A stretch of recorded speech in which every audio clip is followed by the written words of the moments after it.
Please come to order. Good morning. Welcome to the Commissioners of St. Mary's County meeting this date, Tuesday, June 24th, 2025.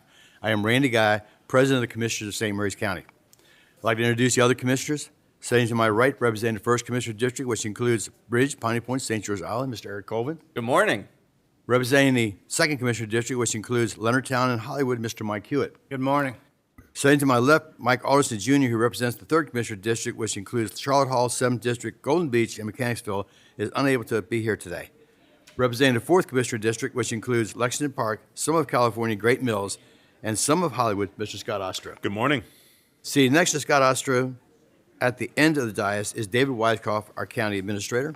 Morning. On my immediate right is Julia Birch, our recorder for today. Sitting at the table to my right is our Communications Director, Jenna Guzman. Good morning. Our video media producer team is behind the glass.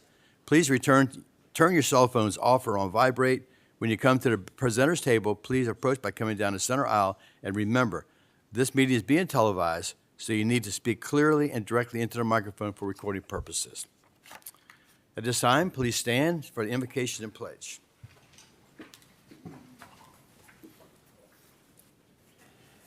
Dear Heavenly Father, we ask for your blessing on our team here today, the Commissioners of St. Mary's County, and the people to make the right decisions and choices for our community. We thank you for this good weather we've had, a little bit too hot now, but let everybody know we do have cooling centers for those who feel this heat is too much at their home or wherever they may be. We ask your blessing, and please break this heat soon so we can enjoy life the rest of the summer. Amen. Amen. Pledge. I pledge allegiance to the flag of the United States of America and to the republic for which it stands, one nation, under God, indivisible, with liberty and justice for all. Please be seated. Next, I need the approval of the consent agenda. We have several motions. So moved. Second. Motion 1, I move to approve the consent agenda, which includes the minutes of the June 10th, 2025 meeting. Second. I have a first and second. All in favor? Aye. Any opposed? Ayes have it. Motion 2. I move to approve the appointments to boards, committees, or commissions with the terms to expire as indicated. Second. I have a first and second. All in favor? Aye. Any disapproval? Ayes have it. Motion 3. I move to approve the surplus property quitclaim deed. Second. I have a first and second. All in favor? Aye. Any disapproval? Ayes have it. Motion 4. I move to authorize Commissioner President Guy to sign the contract of sale on surplus property 45095 Blackwell Court as previously approved on April 22nd, 2025. Second. I have a first and second. All in favor? Aye. Any disapproval? Ayes have it. Next, we have numerous proclamations. We are showing our gratitude to the St. Mary's Youth Lacrosse Club 30th anniversary, and plus numerous championship wins this year.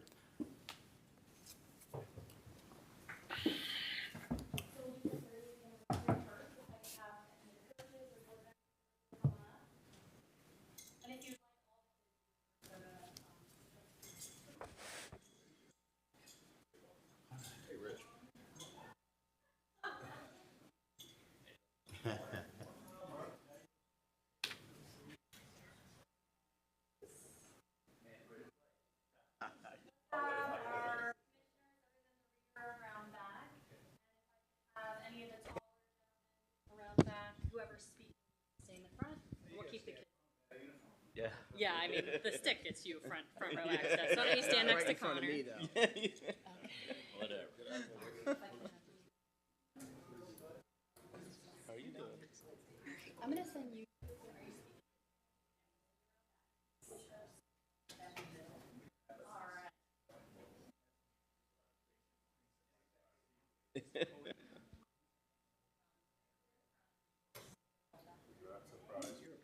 Always the best days. Yeah. Hey, what's the difference on Facebook? St. Mary's Youth Lacrosse Club. The Southern Maryland is the league. Okay. I run both Facebook pages. Gotcha. Figured you'd know. Yeah. There you go.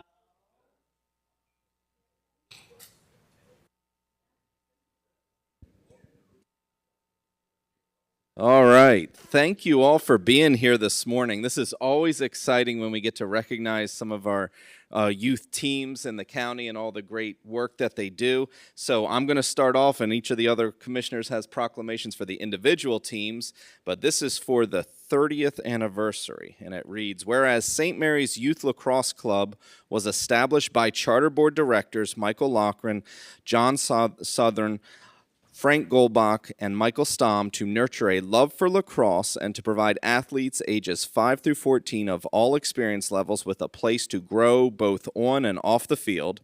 And whereas over 30 seasons, the St. Mary's Youth Lacrosse Club has become a vital part of the St. Mary's County community, inspiring generations of athletes by fostering a tradition of teamwork, resilience, and achievement.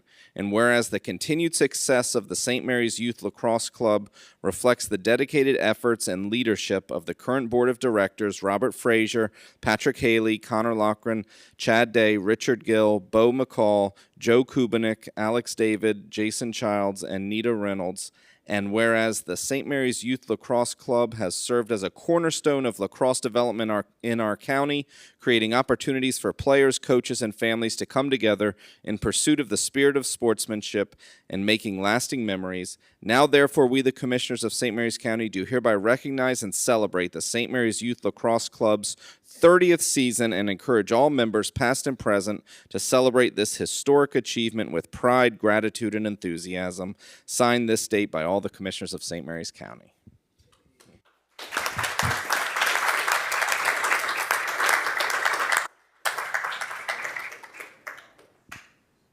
I just want to thank the county commissioners for their continued support for youth sports in St. Mary's County, be it lacrosse, baseball, basketball. We all feel that it is a very important attribute of youth to have sports and camaraderie and teamwork as part of their life. You want to introduce yourself or get everyone to introduce themselves? Sorry. My name's Connor Loughran. I'm a secretary of St. Mary's Youth Lacrosse. I'm Richard Gill. I'm one of the board members. I've been a board member 25 years. You go right across the front room. My name is Tyler. My name is Mason. My name is Alex. My name is Ryan. I'm Ian. My name is Kellen. My name is Lucas. My name's Raiden. My name's Alex David, also one of the original players 30 years ago. I'm Bo McCall. Kevin Holmes, 12U coach. Bart Rogers, one of the original coaches 30 years ago and helped founded the league. All right, let's get a picture here.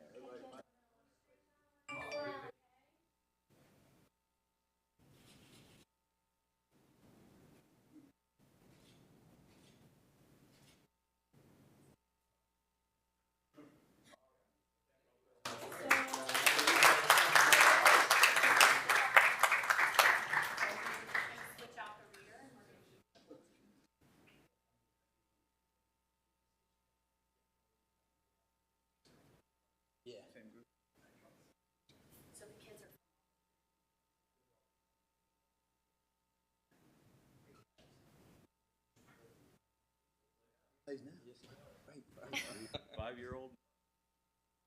Okay, this proclamation is presented. This is for St. Mary's Youth Lacrosse Club 10 Youth Champs.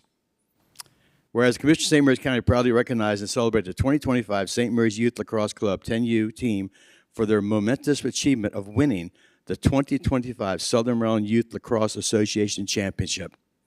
Great accomplishment. Whereas coaches Chad Day, that's it, I'm going to murder some names here, Tristine Gillette, Raymond Abu, and Patrick Haley led the team of Crew Abad, Maverick Brownie, Owen, I'm trying to repeat all these names, Owen Butterboo, Archer Day, Henry Downey, Candace Hall, Carson Hatch, Wyatt Hepperl, Murray Levine, Memphis Owen, Andrew Rogers, Max Rogers, Austin Bose, Mason Fraser, Jay Haley, Carson Hewitt, Bodie Johnson, Dawson Kelly, Ryan Longran, Connor McKee, Jackson McDonald, Fallen Miller, Maverick Patton, Joseph Staley, Tyler Zachman, Finnegan Allen, Weston Beria, Emmett Burrows, Harrison Culmus, Lillian Ducat, Albin Gridley, Dawson Gillette, Landon Koninger, Derry Labode, Isaiah Labode, Calvin Nicholas, Lucas Reynolds, and Owen Stewart through a competitive lacrosse season, concluding with the team becoming the 2025 Southern Maryland Lacrosse Association Championship for their age division. And whereas the team's success is attributed to their hard work, dedication to excellence, and unwavering determination, it would not have been possible without the support of their parents, coaches, and the St. Mary's Youth Lacrosse Club.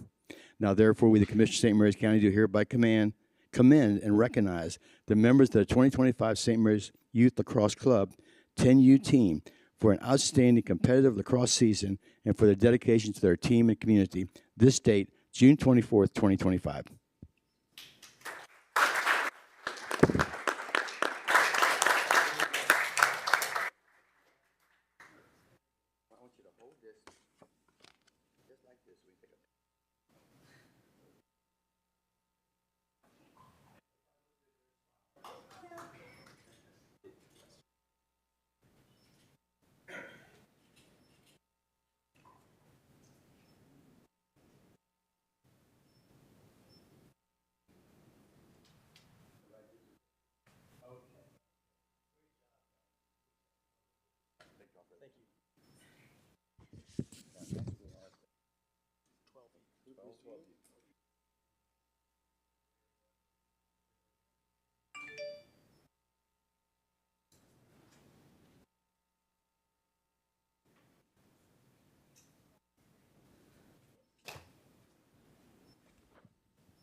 I always say these are the best days when we have the kids and the youth in the commissioner meetings. So, whereas the commissioners of St. Mary's County proudly recognize and celebrate the 2025 St. Mary's Youth Lacrosse Club 12U team for their momentous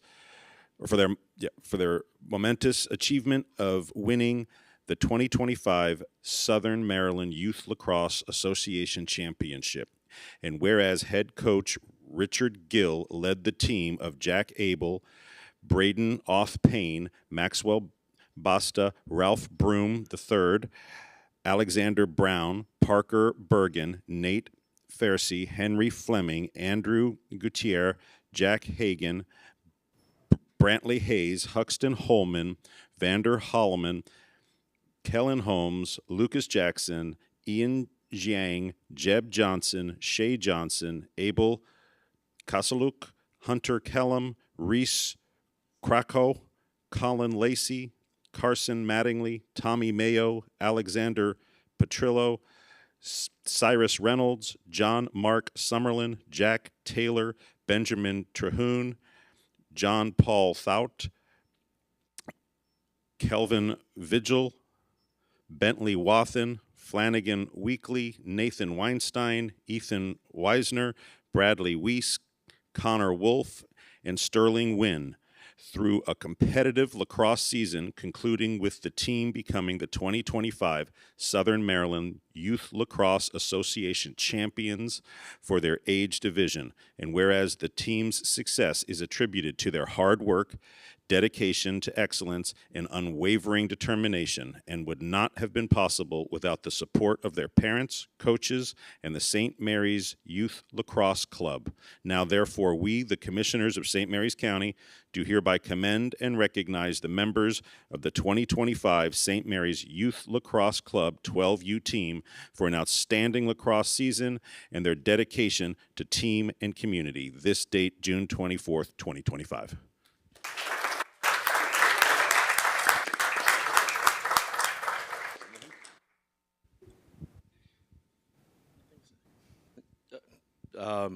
I'm Rich Gill, the head coach. We actually went undefeated. I think the closest score we had was 5 goals. So the kids, they put up with me and they worked pretty hard. Sometimes. Anybody else want to say anything? Well, let's take some pictures.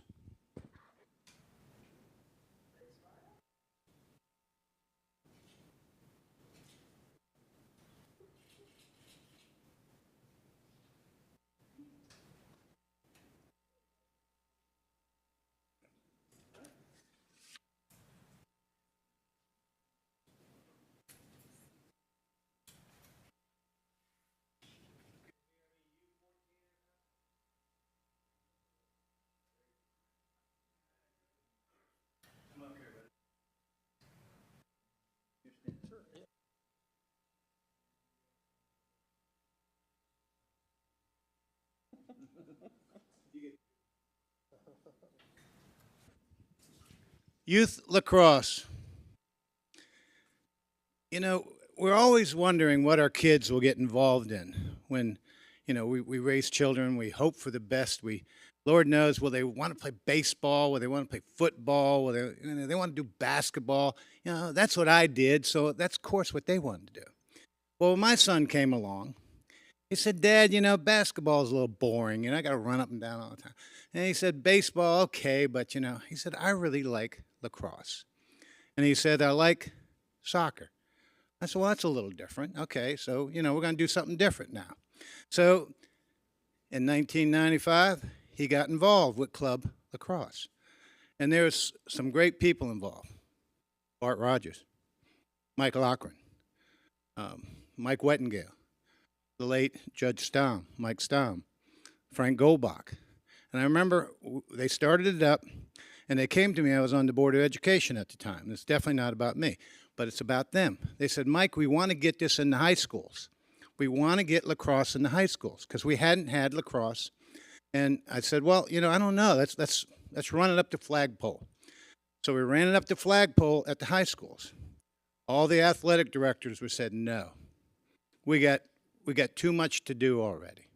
We don't have enough fields. Our fields are dedicated to football. They're dedicated to baseball. They're dedicated to this or that. We don't have the room. But the way we got those introduced into the high schools is we said, you don't have to be 6'8" and dunk a basketball to get a scholarship with lacrosse. You don't have to be an outstanding football player, you know, who can throw the ball for 60 yards or, you know, run really fast. He said, you can be really fast in lacrosse, but you can be like 5'6", 5'8", 160, 180 pounds, and you can get a lacrosse scholarship to an Ivy League school or another really good school. And it sold lacrosse in the high schools. Now, we all know it's a big sport.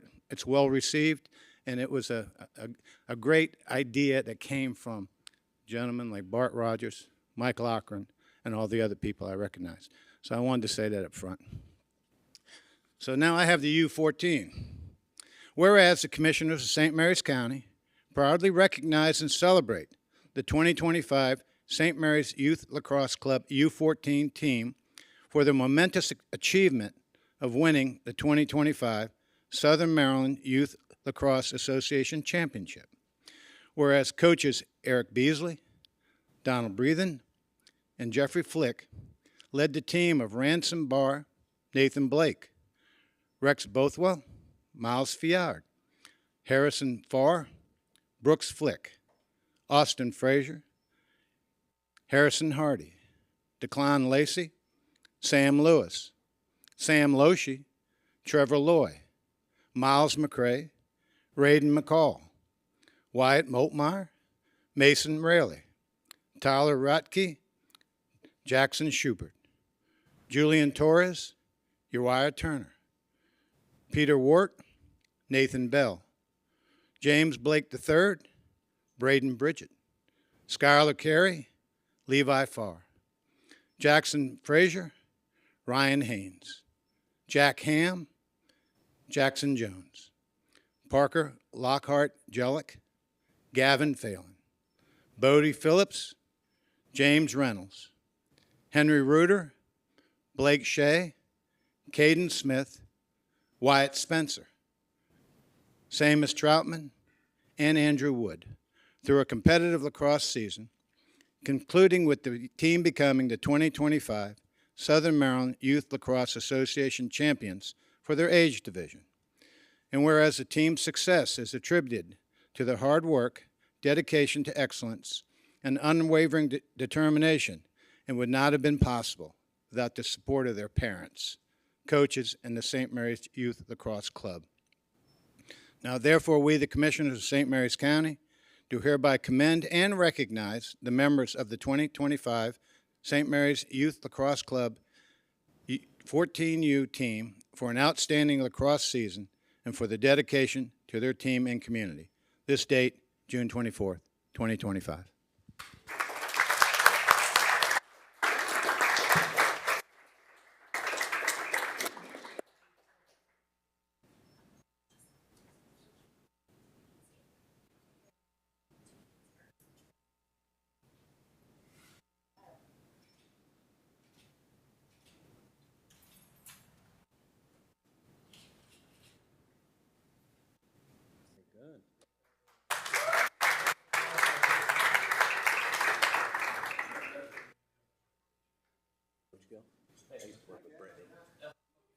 Thanks for all the hard work. Thank you very much. Thank you much also. Thank you.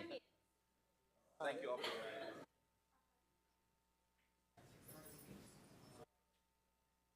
Thank you, Mike. Thanks for having me in your heart.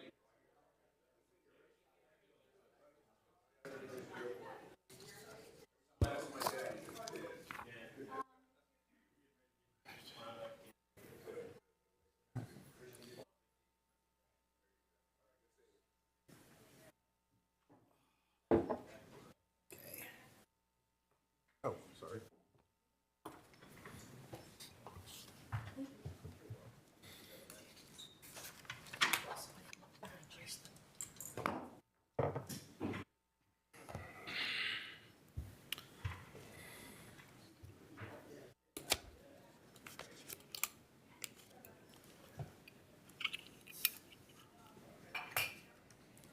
Okay, next on our main agenda, we have the Office of the County Attorney decision road transfers with staff, State Department of Natural Resources.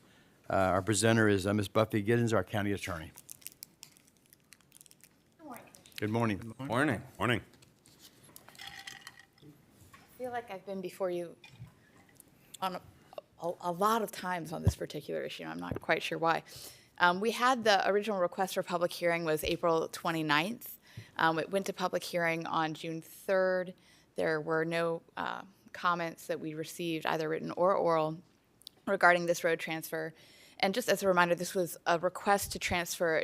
They're not connected, but they're just sort of happening simultaneously, which is to transfer Camp Casoma Road from the state to the county and to transfer Newtown Neck Road from the county to the state. There's no consideration for either transfer, which means that neither entity is paying the entity any money for the transfer. I don't really have much more to say about it unless you have any other questions. Well, I mean, we talked about this before. This is a good thing for our citizens because we'll be able to plow snow where we need to plow snow. Right, right. Well, I'm going to move to approve the transfer of a portion of Camp Casoma Road to the Commissioners of St. Mary's County from the Department of Natural Resources and authorize Commissioner President Guy to sign all related documents. Second.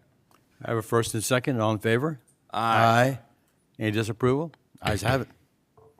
I move to approve and transfer a portion of Newtown Neck Road from the Commissioners of St. Mary's County to the Department of Natural Resources and authorize Commissioner President Guy to sign all related documents. Second. I have a first and second. All in favor? Aye. Any disapproval? Ayes have it. Thank you, Ms. Giddens. Thank you.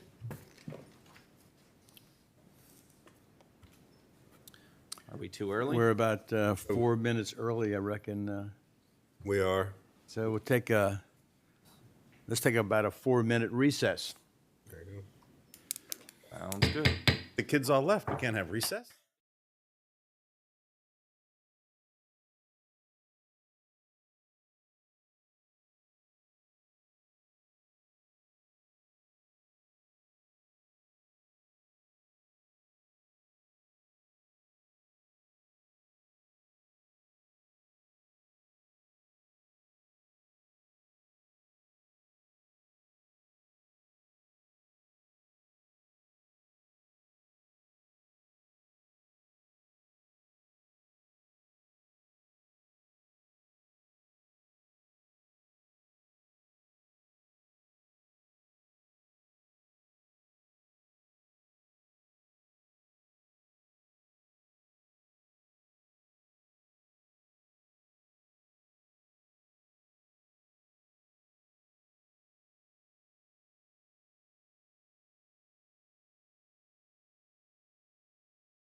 Please come to order. We're back in session.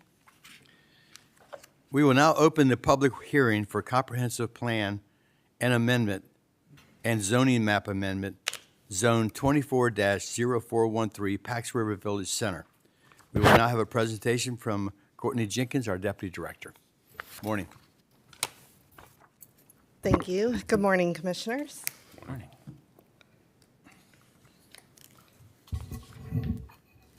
So this morning, we have before you case Zone 24-0413, which consists of 4 separate parcels of land in the Pax River Village Center.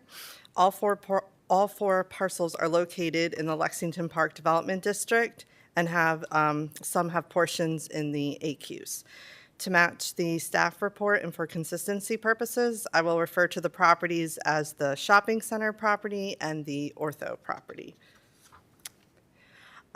So the application is seeking approval to amend the land use designation of the property as shown in the comprehensive plan from limited commercial, / industrial and mixed use medium intensity to mixed use high intensity, and to amend the zoning district of the property from the limited commercial industrial district, LCI zone, and medium intensity mixed use MXM zone to high-intensity mixed-use MXH zone. Both of these requests are for the portions of the properties that lie outside of the AQs. State law allows local jurisdictions to approve a change in zoning in one of 2 situations. One, there has been a substantial change in the character of the neighborhood, which renders the current zoning inappropriate, or 2, when the local legislative body has made a mistake when it rezoned the property to its current zoning designation. CZO section 21.2.2.A requires that prior to amending the zoning maps, the Planning Commission and the Commissioner shall each hold at least one public hearing on an application for an amendment to official zoning maps. And as you can see on this location map here, the shopping center and the ortho properties are located in the Pax River Village Center in Great Mills. The shopping center property is outlined here in teal, and the ortho property is outlined in orange, with the AQs labeled in blue. The applicant has identified the neighborhood as properties adjacent and in close proximity to 3 Notch Road, MD 235, between Peg Road and Tulagi Place, as well as properties adjacent and in close proximity to Great Mills Road from its intersection with 3 Notch Road, MD 235, and Westbury Boulevard. The current land use designations are limited commercial / industrial for the shopping center property and mixed use medium intensity for the ortho property. The current zoning designations are limited commercial industrial for the shopping center property and medium intensity mixed use for the ortho property. And the corresponding land use is limited commercial / industrial. And per page -2 or 2-22 in the Lexington Park Development District Master Plan, the purpose of this land use designation is to allow low occupancy commercial and industrial uses appropriate for location in the Lexington Park Development District. And then the corresponding zoning per CZO section 31.16 is limited commercial industrial districts whose purpose is for low occupancy commercial and industrial uses appropriate for location within the AQs. Additionally, LCI zone provides property owners a range of economically viable uses that are appropriate for locations within or adjacent to the AQs. Now for the ortho property, per page 2-21 and 2-22 in the Lexington Park Development District Master Plan, the purpose of mixed-use medium intensity land use designation is to provide areas for large-scale and clustered commercial and residential uses adjacent to existing or planned principal transportation corridors. And then the corresponding zoning to the mixed-use medium-intensity land use is medium-intensity mixed-use, MXM. The regulations for this district are to create large-scale and clustered commercial and residential uses adjacent to existing or planned transportation corridors. Again, the request is for both properties, the shopping center property and the ortho property, to have their land use and zoning designations changed for the areas of the properties that are located outside of the AQs. Per page 2-21 in the Lexington Park Development District Master Plan, the purpose of the mixed-use high-intensity land use designation is to combine the intensity of areas designated for downtown mixed use, the density of areas designated for residential high density, and the breadth of uses allowed in the previous corridor mixed-use areas. And then the corresponding zoning to that land use is high-intensity mixed-use, MXH. The regulations for this district are to create areas of urban character that form a visually attractive and functional urban environment for people to live, work, eat, shop, enjoy recreation, and congregate. The Planning Commission public hearing was conducted on May 5th, 2025, and then the request to conduct this public hearing this morning was presented to the commissioners on May 20th, 2025. All legal notification requirements have been met. This concludes my staff report, and the applicant's representative, Mr. Chris Longmore, is here as well to provide a presentation. Any questions, commissioners? Yeah, not at this time. Not yet. Thank you very much, Ms. Cordy. Thank you.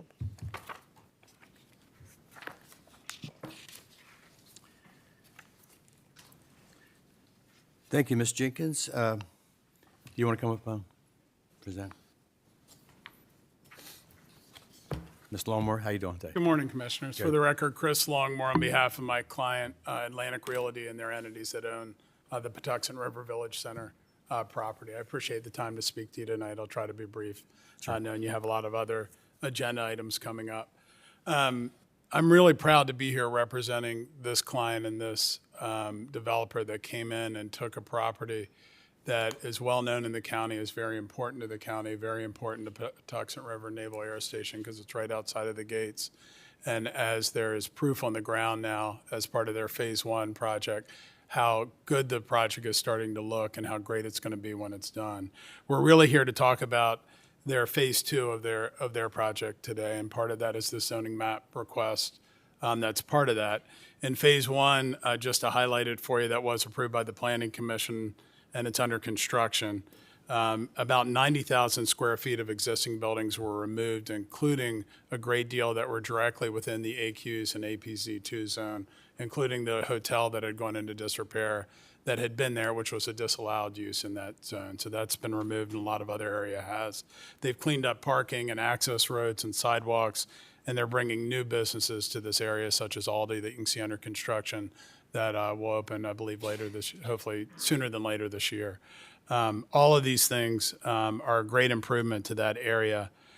Throughout this project, my clients have recognized the importance of Patuxent River Naval Air Station and the county and Lexington Park, and that this is really a crucial property and project for everyone involved in it. And they've worked with the representatives of the Navy during phase 1, and certainly I know we've seen Captain Burfield's letter, and we'll address a little bit of that today, but I'll say we welcome their input on it. We certainly, as you can see from the letter, will disagree with some of the requests that they've made, but we respect their ability to be here and welcome all their input because you should have all the information you need to make a good decision on this project. As to when we were going through phase 1, it came to our attention, and we worked with the county and the Navy, that there was new AQs guidance that came out in 2022. And our feedback at that time was that it was very important for us to try to follow that guidance. A lot of it is not incorporated in our zoning ordinance yet, But we followed both that guidance and the guidance of our current zoning ordinance relating to the AQ zone. And we feel that everything we've done has been in full compliance with both the specific regulations that have been enacted and the suggested ones that are in that AQ's guidance that came out in 2022. As part of this rezoning, we did go to the Planning Commission on May 5th, as Ms. Jenkins mentioned, requesting a zoning map and a comprehensive plan map amendment. We also presented the concept site plan for this portion of the property. My client chose not to come in piecemeal and just ask for a rezoning first and not show the Planning Commission and the commissioners and the public what their intent was for the project. So they did come in and present their full plan for the property along with their requested map amendment. They received a favorable recommendation on the zoning map amendment of 4-3, and the concept site plan approval was approved 6-1 by the Planning Commission. So it's a pretty strong vote. I know, as you know, that's not always the case when applicants come before them. Our request today is the zoning map amendment and the associated comprehensive plan amendments. On that portion of my client's property that is not within the AQs, not within the portion of the AQs known as APC2. It is only the property that is outside of it. Just to be clear, our primary request to you is not that there is a mistake in the original zoning, but that there has been a change in this neighborhood that warrants this change in zoning, not just legally, but also as really good public policy for the county, that it makes sense to rezone this property at this time. As mentioned in the staff reports and memos, the Lexington Park Development District Plan was adopted in 2016 with the follow-on zoning map amendments adopted a couple of years later. And the reason why we think this neighborhood is appropriate to be rezoned is all the changes we've seen since that Lexington Park Development District Plan. And I'll run through the ones that I just pulled off our GIS map and the permits that have been issued since that time. We saw the furniture store on Great Mills Road get redeveloped and rebuilt. We kept a business on that corridor that was so important. One of my favorite restaurants I go to with my son all the time, Flashback Restaurant, moved in to an area that had been vacant for a while. We then saw Cedar Point Shopping Center along Route 235 completely renovate its exterior and make it look better and fresher. Patuxent Development Company did a significant exterior renovation on its property right in between our property and what used to be the Tulagi Plaza shopping center. And of course, that was another real significant one with that shopping center that had been around for a while, getting redeveloped into the Royal Farms that's currently operational there. So you can see all that changed by individual property owners. We also had Nicollet Park. The entrances opened up right after the Lexington Park Development Plan was enacted. We saw the Sheriff's Office get open on Great Mills Road, that substation. The Nicollet Park improvements were done as well that are currently underway, which will be a great amenity to the proposed housing my clients have here. And we saw the Health Center Hub get open. That is a real amenity and doing a lot of good work in Lexington Park.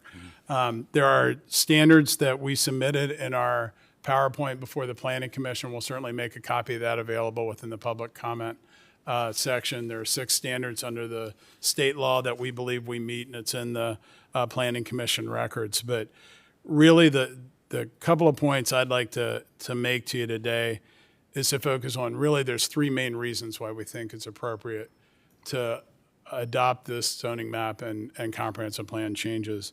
The first is that it's good for St. Mary's County and Patuxent River Naval Air Station. We think this is going to be a great amenity for both.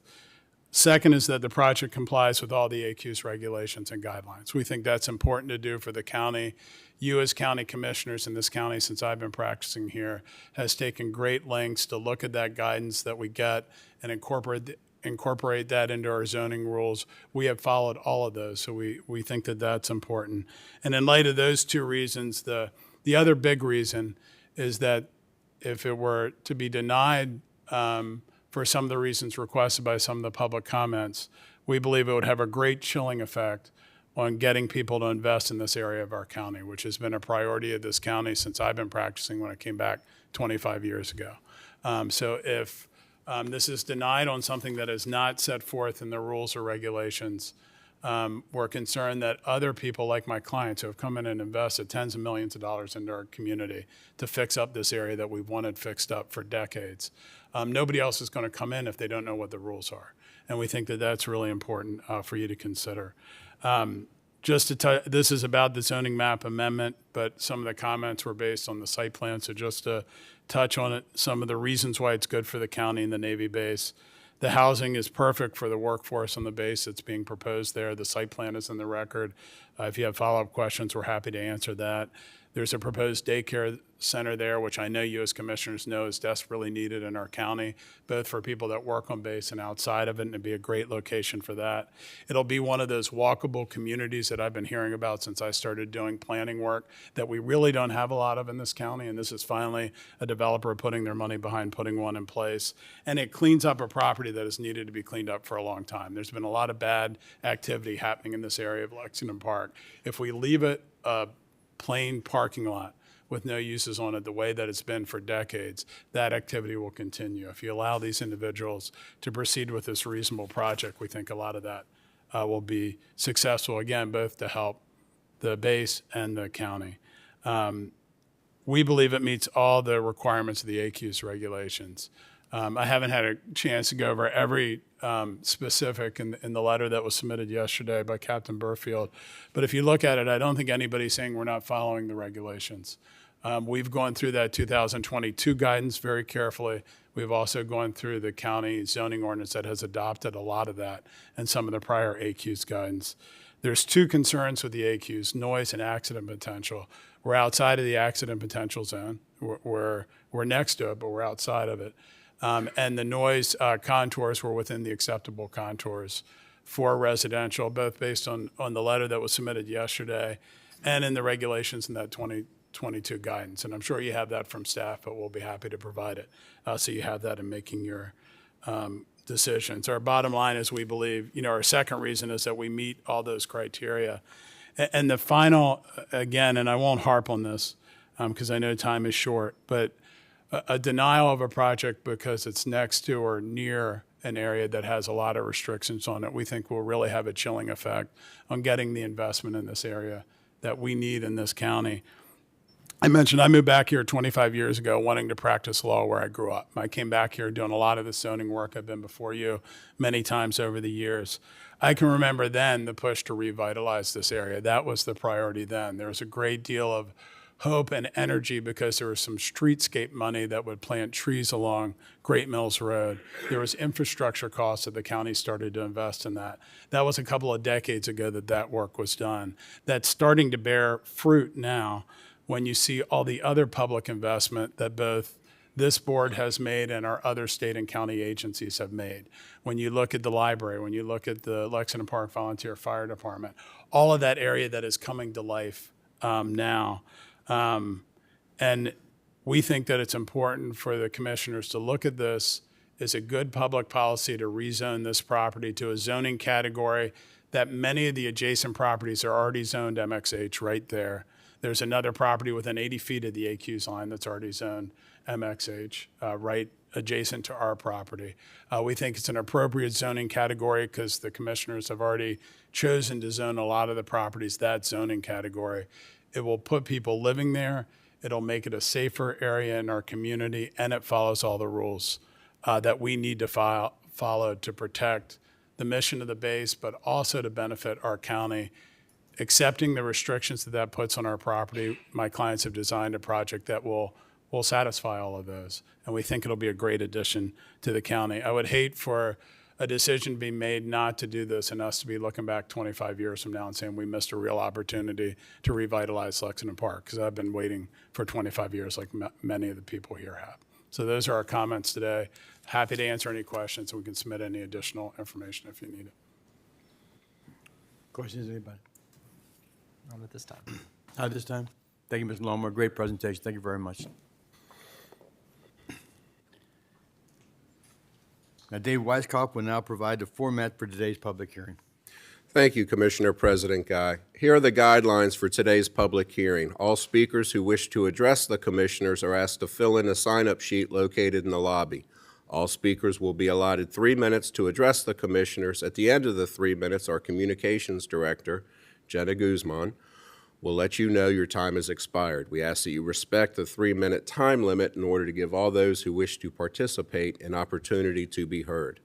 This public hearing is being televised live on St. Mary's County Government TV 95 and the county's YouTube channel. If you should miss any part of this hearing, it will remain available for on-demand viewing on the St. Mary's County Government YouTube channel. We will now begin accepting comments for those who have signed up to speak in person. And the first person on the list is Captain Burfield. Welcome.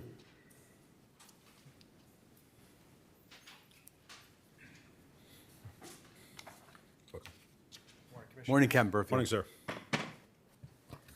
My name is Captain Doug Burfield. I'm the commanding officer of Naval Air Station Patuxent River. Thank you for having me here today to provide some comments. Yes, sir. Naval Air Station Patuxent River enjoys a strong working relationship with the government and residents of St. Mary's County. A partnership we look forward to continuing. We appreciate the opportunity to voice our concerns about finding mutually beneficial outcomes. As an effective landowner, NAS Pax River recommends that the commissioners of St. Mary's County do not approve this zone change. Our concerns are for both the health and safety of St. Mary's County residents and the continued mission of Naval Air Station Patuxent River. The existing zoning designation of Limited Commercial Industrial Zoning, or LCI, has not been made in error, as the parcel is abutting to the existing NAS Pax River Accident Potential Zone 2, or APZ2. APZs are defined as areas which have measurable potential for aircraft accidents, namely on account of their proximity to the runway at a naval air station. In this case, it's runway 624. The property lies within the geographical area that is in the flight pattern of the most frequently used runway, runway 6, at NAS Pax River. When used, there are approximately 30 arrivals and departures per day that cross over the property, with an average of 900 total arrivals and departures per month, or if you do the math, 11,000 per year. There are no plans to decrease the number of arrivals and departures at the Naval Air Station. According to the 2019 noise study, the property is located under the 60 decibel noise contour, but noise levels could reach up to 110 decibels. The proposed townhomes within the development are located directly abutting APZ2, with the closest townhome being approximately 20 feet from APZ2 and the farthest townhome being approximately 500 feet away. Under the current zoning, LCI is intended for low occupancy commercial and industrial uses that are compatible with the Air Installation Compatible Use Zone, or ACUS. There is no housing development currently allowed in LCI per county zoning guidelines, and allowing residential development of that parcel would require rezoning on the part of the county. By changing the zoning to high-density mixed use, or MXH, the population density would increase by 100% adjacent to APZ2 and poses a potential risk to health and safety. Furthermore, given the proximity to APZ2, we're concerned that an increase in density will expose more residents to high noise from aircraft, further compounding the impact. It's important to note that the current ACUS study, which on these zones are based, was conducted approximately 20 years ago. 2009, it was finalized. A new ACUS study is slated to begin in the next couple of weeks to assess current and future operational patterns from aircraft, which may result in boundary changes. This study is scheduled to be completed by the end of this calendar year, and decisions made prior to the release of this study may not be based on the most accurate information. If you choose to rezone this property, NAS Pax River recommends that the townhomes being constructed use the most current noise attenuating methods and materials to mitigate noise generated by jet aircraft. Sound attenuating construction does not, however, mitigate noises generated by rotary winged aircraft such as helicopters. Real estate disclosure to be signed by all renters acknowledging that the development is located abutting to APZ2 and portions of the green space on the property are located in APZ2. Additionally, the disclosure should include that the development is in the 60 decibel noise contours and will experience noise from both fixed wing and rotary wing aircraft, some of which could be at a lower altitude and higher noise. To conclude, we strongly advise against rezoning this property to ensure the health, safety, and welfare of St. Mary's County residents. Thank you for your consideration. Thank you. Thank you, sir. Thank you. Next up is Joan Cowan. Welcome. Mr. Weisskopf, I have a little trouble standing now. Is it okay if I sit? Yeah, Of that's very good. course. You just go right ahead. Of course. Good morning. Morning. Morning. Here I am again. This is the best I can do in 3 minutes. I'm Joan Sullivan Cowan, and I live on South Essex. and I hear the planes go over all the time. And I tell you what, it's a sound of freedom. I'm a community activist speaking frequently at planning, appeals, and you, our county commissioners, for the need for housing for new hires on the Navy base, the Sheriff's Department, and our public schools. I'm here to speak for the zoning change for Pax River Village so they can build the much-needed 92 townhomes. Townhomes that can be rented is needed for our new hires. The first issue that needs to be addressed is if there's been sufficient change in Lexington Park that warrants needing a zoning change. Are not the empty buildings on Great Mills Road and St. Mary's Square a change? Those buildings have become vacant in the last 10 years, and to me, that's a sufficient change. The second issue that needs to be addressed is a request from the Naval Base. Recently, the Naval Base made a request for changes at Lancaster Park. They made a very reasonable request that included stopping parking along the side of Willows Road. I agree with them. The parking on the side of the road when there are youth team events was an accident waiting to happen. But I find their request to not approve the zoning change a very unreasonable request. First, the site for the Pax River townhomes is not in the AQs. And second, the request is being based on the possibility of there being an accident involving aircraft. Possibilities are not realities.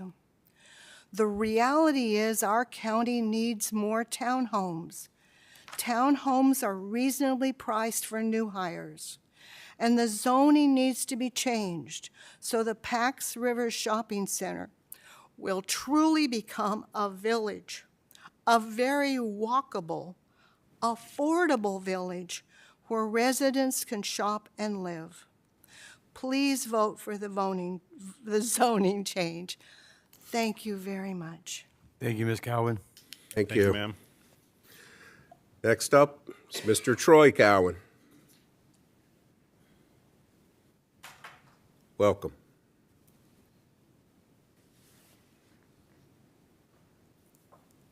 You get another twofer. I'm Troy Cowan, 21411 South Essex Drive. I'm still the old man of Lexington Park. I am here in support of the zoning change to permit the construction of the proposed 92 townhomes as part of Pax River Village Center redevelopment, and fully support the understanding that there has been a significant change in the neighborhood sufficient to warrant the change.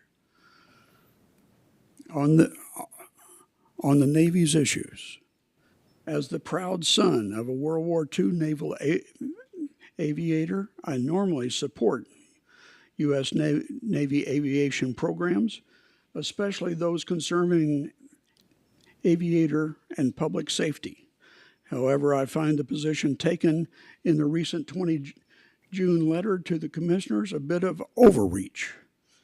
If all the Navy needed to satisfy a need for legal protection was the, quote, real estate disclosure, the Navy could have just asked without all the grandstanding. I'm well aware of military safety requirements and the need for buffer zones. I lived in Albuquerque, New Mexico when a U.S. Air Force B-36 accidentally dropped a Mark 17 nuclear weapon into an open field, scattering nuclear material across a mile-wide crater. Accidents happen. Does Pax River foresee similarly heavily loaded aircraft coming into Pax River posing that kind of safety problem? I hope not. To me, if it did, that would justify the AQs, not the noise. I'm also well aware of the noise produced by the current Naval Air Station operations living on the fringe of the AQs for the last 10 years, and I've provided a map of our house location compared to the AQ Zone 2. I've come to enjoy the sound of the F-18s, the occasional P-8, the occasional C-130, and especially the classic B-25 Mitchell that is often flown by the Navy's test program. That's a classic aircraft. The only aircraft that is truly noisy is the F-35 install configuration with its burner turned down, and those, I assume, are Marines coming in being stick jockeys. But in the 10 years, I've only heard one or two of those. So it's no big deal. And oh, by the way, when we bought our house 10 years ago, we signed the real estate disclosure. No big deal. It's part of living in a Navy town. In closing, we need the housing. Time has expired. We need the housing to improve the housing situation, which impacts health and welfare of Lexington Park. Noise safety caused by current operations is a non-issue. The housing benefit far outweighs the risk posed by the Navy. Thank you. Thank you, sir. Thank you, Mr. Coley. Next up is Mr. Bert Johnston. Johnston, sorry. Welcome. Good morning, sir. Welcome, sir. Thank you. My name's Bert Johnson. I'd like to speak on behalf of the zoning change. This project includes the converting of the old movie theater into a child care center to be run by the YMCA, filling a huge need in our community. Now, I don't know Atlantic Realty except for the nice things I've read about them in the media, but I do have a history with the other two organizations involved in this issue, the YMCA and the Navy. The YMCA asked my wife and I to co-chair the development committee for the additional funds needed for the YMCA. And during that time, we've gotten to know the leadership of the YMCA of the Chesapeake, and I'm pleased to include them in a very short list of well-run and well-led organizations. A year ago, the YMCA saw a need in our community for a program with people with Parkinson's disease. And even though we'd not broken ground on our facility yet, they started this program free to those in our community that needed it. Now has over 30 members. We have other needs in our community, and I look forward to working with the YMCA to meet those too. One of these needs is for child care, especially now that the federal government has reduced the opportunity for people to work from home. If this project is approved, our YMCA plans to run the child care center. By the way, the YMCA runs more child care facilities than any organization in America. It is one of their core competencies. The base at Pax River has 3 child care facilities, but they're full and with a waiting list, so the Navy shares this need as well. Now, I don't speak for the Navy anymore, but I once did. I served over a third of my career here at Pax River and held many of the jobs associated with flight test and flight test safety. I retired as a Rear Admiral in 2005 and have seen a lot. In addition, my wife and I live here in the community and have stayed close to the Navy. The Navy has suggested this project might be too close to the base, but as you've heard, it is outside of the safety zone, the ACUS safety zone. During my career, I don't recall the Navy ever expressing an opinion concerning land use outside of the safety zone, which I'll remind you is discretionary anyway. The Navy has also suggested that an updated safety zone study will be done next year and perhaps the zone will change, but there's no evidence to suggest the zone will change. Aircraft size and speed have not changed significantly in the past 20 years. This project will help us meet both affordable housing and child care needs, and in my experience, I see no reason it should not proceed. Thank you. Thank you, sir. Thank you. That is all we had signed up to speak. Is there anyone in the audience that wishes to speak? Okay. Thank you. That is all. Please note that the public comment period will remain open for 7 days until close of business on July 1st, 2025. Should the public wish to send an email to csmc@stmaryscountymd.gov or U.S. mail to P.O. Box 653, Leonardtown, Maryland, 20650.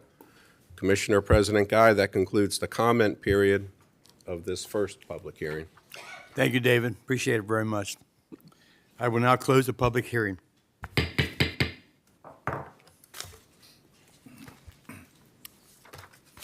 Okay.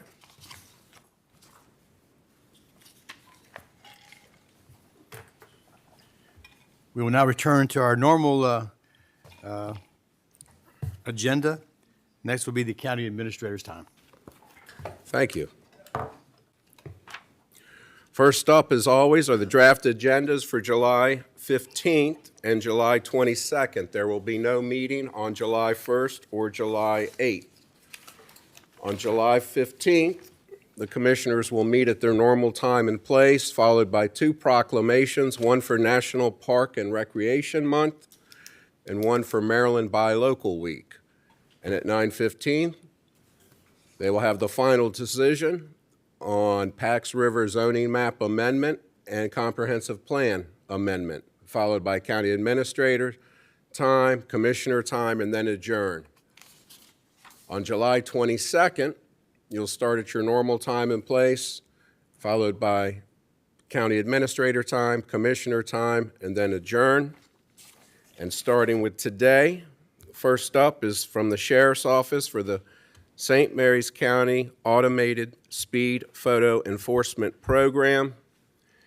And I will note, I think one of the documents says fiscal year 2025, but it is now fiscal year 2026. So just that little slight difference. Is that correct, Ms. Bell? That is correct, the budget amendment at the top. Thank you.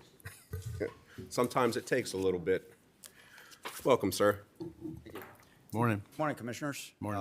I'm Captain Richard Russell with the St. Mary's County Sheriff's Office. I'm the commander of the Special Operations Division.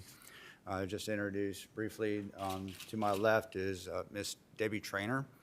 She's the Business Development Manager for Novoa Global. That is the vendor that is proposed at this time. And Ms. Lottie Bell is the CFAO of the Sheriff's Office to my right. We've prepared a short presentation for you about the program, just to give you some historical review, some of the concepts, the roles and responsibilities that are foreseen with this, and ultimately the goals of this program. So with the history, in November of 2023, this program was brought before the commissioners, and at the time, the Department of Public Works and Transportation was directed to come up with a plan to use their equipment to conduct a speed study in the school zones of the county. That plan and some of the partial data with that was presented to the commissioners in January of 2024. And at the time, the ordinance was approved and passed. With that ordinance, there's a designated program administrator, which will be myself as the commander of the Special Operations Division with the Sheriff's Office to run the program. The direction was to put this out for invitation for bid. We started that arduous task, collaborating with procurement and other county entities to get something and do our due diligence and putting something out that would be what the standards of St. Mary's County. Through that and the bids that were received, the low bidder was vetted, again with due diligence, contacting references, working with procurement, going through several meetings with the vendor, ensuring that the program goals that we had in mind and the structure would be compatible with that vendor. So we're here today to present the proposed vendor, Novoa Global. Oops. Oh.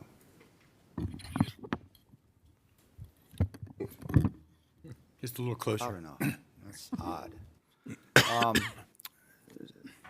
So why the photo enforcement? It's a tool. It's a tool to reduce speed. It's a tool to reduce accidents and save lives. The specific data and studies, there's numerous that are out there. We can talk to more of this as we go.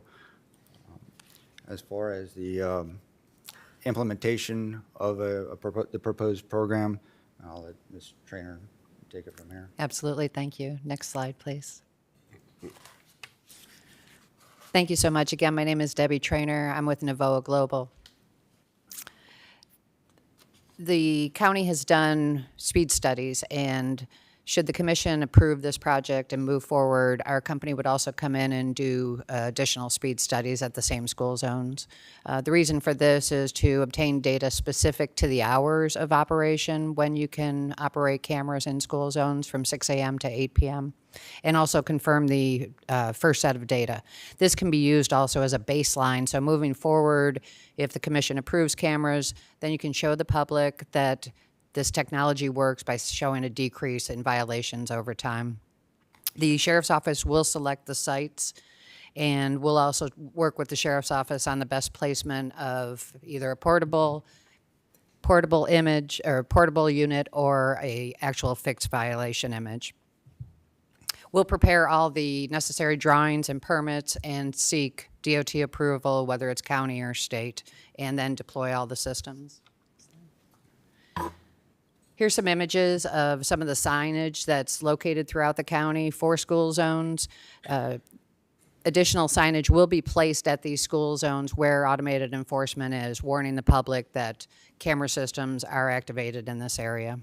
Next slide. So our company offers two options for equipment. We have portable units. These can be moved throughout the school zones. Our company handles all the moving of them, so it doesn't fall on the sheriff's office or any county employees. The systems are also battery operated, and they'll last about 3 weeks. We monitor the battery life, so we'll come out before any type of battery issues occur. We'll also do any kind of maintenance. Our company has an office outside of DC, so we're about a little less than 2 hours from St. Mary's, so we can respond quickly. We recommend keeping the units in place for at least 3 months. So you want to change driver behavior. It's very important. And the longer that they're there, the more likely people are to change. They say it takes at least 30 days to change a bad habit, no matter what it is. So by keeping these units in those locations a little bit longer, you want people to stop speeding through the school zones. And that has the best effect. We also have fixed systems, and these can be installed in areas where you really need a more permanent representation of enforcement. And we'll, again, obtain all the permits, install and maintain the equipment.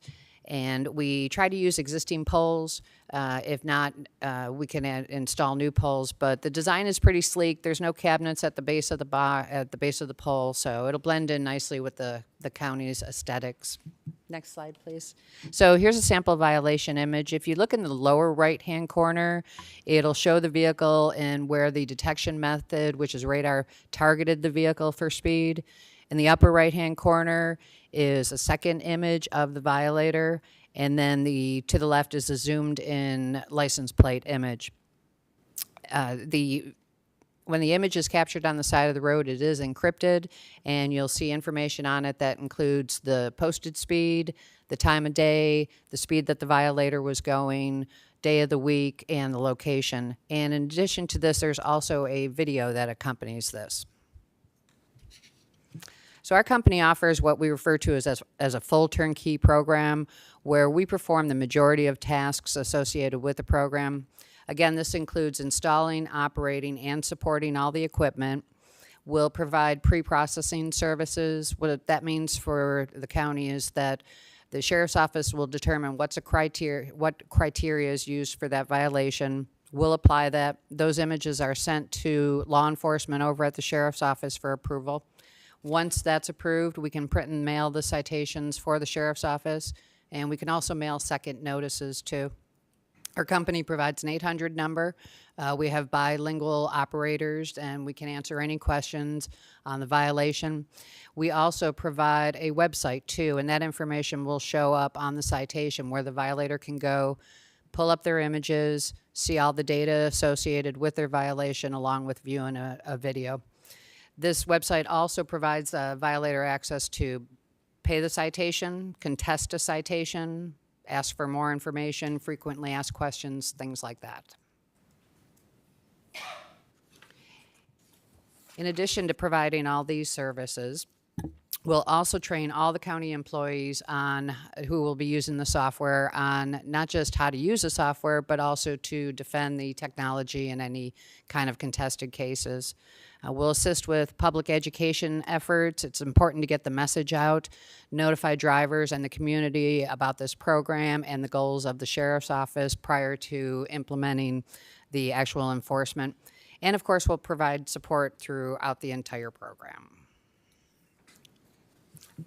So the sheriff's office responsibilities in this, we would be asking for 2 positions. The one would be a sworn contract deputy position.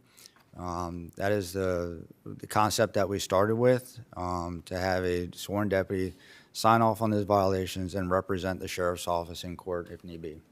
The second position would be an administrative technician to assist with the validations of reporting, reconciling the validation reporting, answer questions regarding the program with the public, assist with the community education, as well as the any monthly reporting and the annual reporting that's required to the commissioners and to the Maryland Police Standards Training and Standards Commission. And like I said, both of these entity, the sworn deputy and the technician and myself, we would be responsible for collaborating with the vendor, doing the data collection as far as selecting the locations based off of that and the crash data. This is a sample violation that would be sent out, would be customized to St. Mary's County, our needs, our directives as far as the payment options, the questions, the websites, the referrals for information, that type of stuff. Program goals, just go back to reduce speed, reduce crashes. I've devoted since 1990, joining our rescue squad as a cadet, junior member, my adult life to public safety in St. Mary's County. And I truly believe that this is going to be a tool. Enforcement efforts, we've talked about that, and that was discussed at one of those previous, in the message, the consistency in just trying to keep people aware of the dangers of speeding and what it costs with crashes and the significance of crashes and injuries. Changing that behavior and I think this would be a valuable tool to the community. With that, I would open it to questions. I had a few. There you go. I can start if you want, or I'll go last. okay. So just a quick question on the contract. What is the length of term for the contract with Nova Global? Ask procurement. I would assume that would. Years, I believe. 3 years.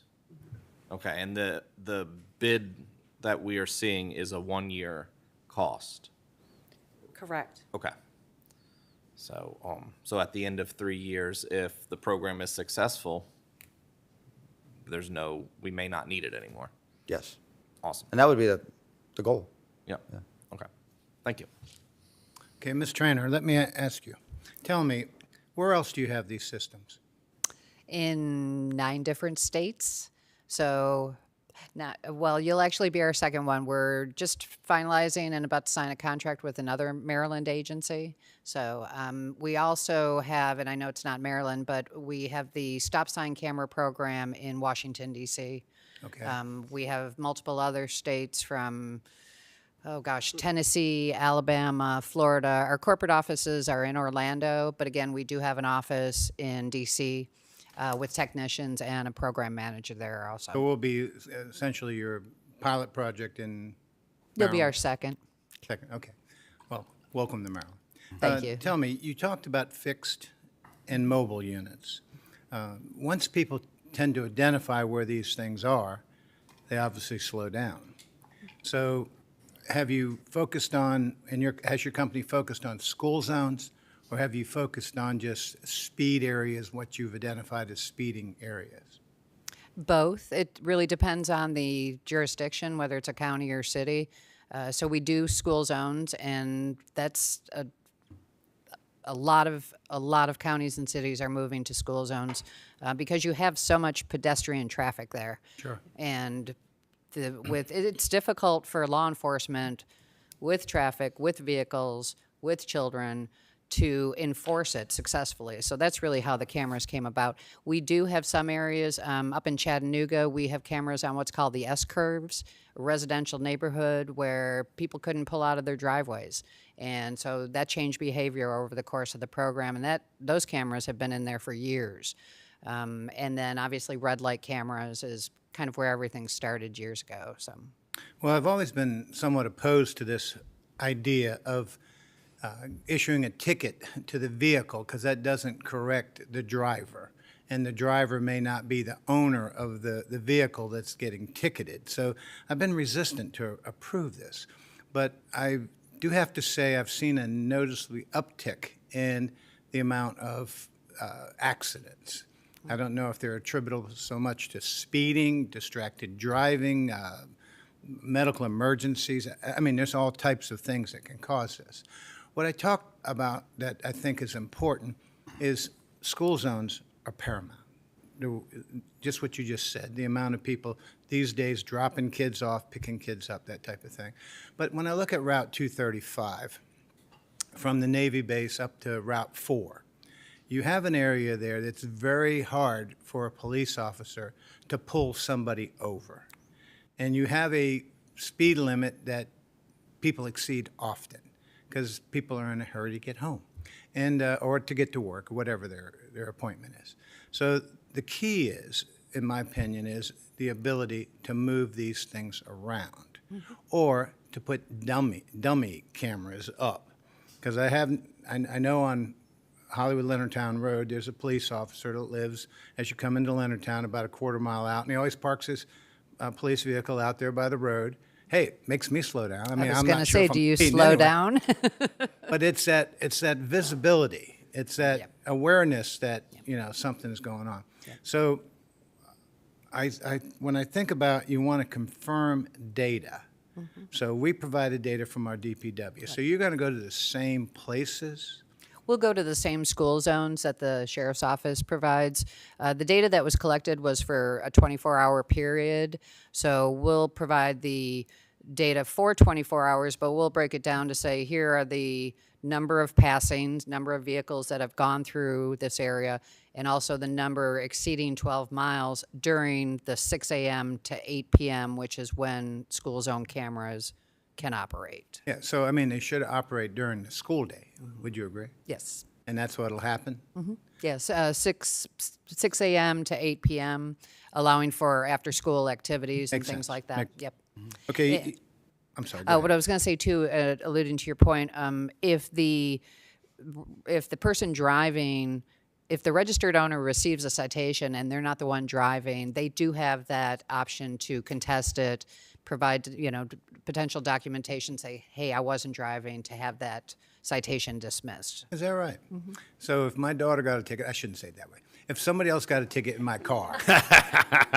You mean your daughter? I was at a commissioner meeting at that time. That would be waived.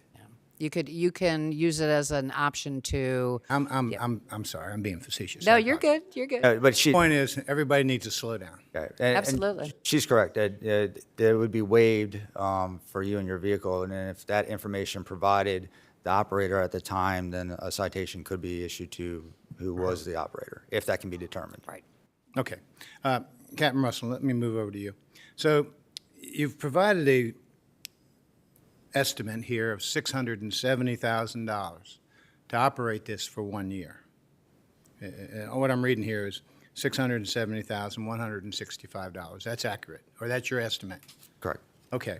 So when someone gets a ticket, I've seen a couple myself. Bottom line is they're $40. Is that true? Will we follow that same model? Yes. So we would have to have about, if my arithmetic's correct, about 16,750 tickets a year to break even on this? I'd have to do the math, but it sounds about right. Yes, sir. I'm not trying to say I'm good at math, but I can do that. But the point I guess I'm getting at is, if we slow people down, that's great. But if we slow people down, and once they get through that area, they speed back up, I'm not sure we're changing behavior. So we've had those discussions with the vendor about that, and when we had the initial concept of this, it was for 6 cameras, and the concept would be for 2 cameras in one location to have both directions. However, in discussions and recommendations, and would be further discussed, would be to spread those out throughout the county more, so you actually have 6 locations, and the signage stays up at all of the locations at any time. So, not that we would never hide the location of where these cameras are going to be. They're going to be advertised. It's going to be on websites. It's going to be in the newspaper as far as where they're going to be and when they're going to be there. Okay, that's my next question. But spreading them out and then having those additional signs, going up Route 5 through Charles County, they had everybody knows that there might be a speed camera there, might not, but everybody slows down anyhow, most of the time. But answer that question. But the goal is to reduce the speeds, and they do see a 50% reduction in the violations. It can be even more. What have you seen? 50% reduction in violations, usually in about the first 6 months, and it can even be higher. It really depends on the location. If you have some of the side roads where it's the local traffic versus through roads where maybe you're getting people from other areas just coming through. So, but yes, you should definitely see a 50%, and then it just sort of hangs there. You'll never get rid of every single one. But we have had programs that have seen 80% reduction in violations. Wow.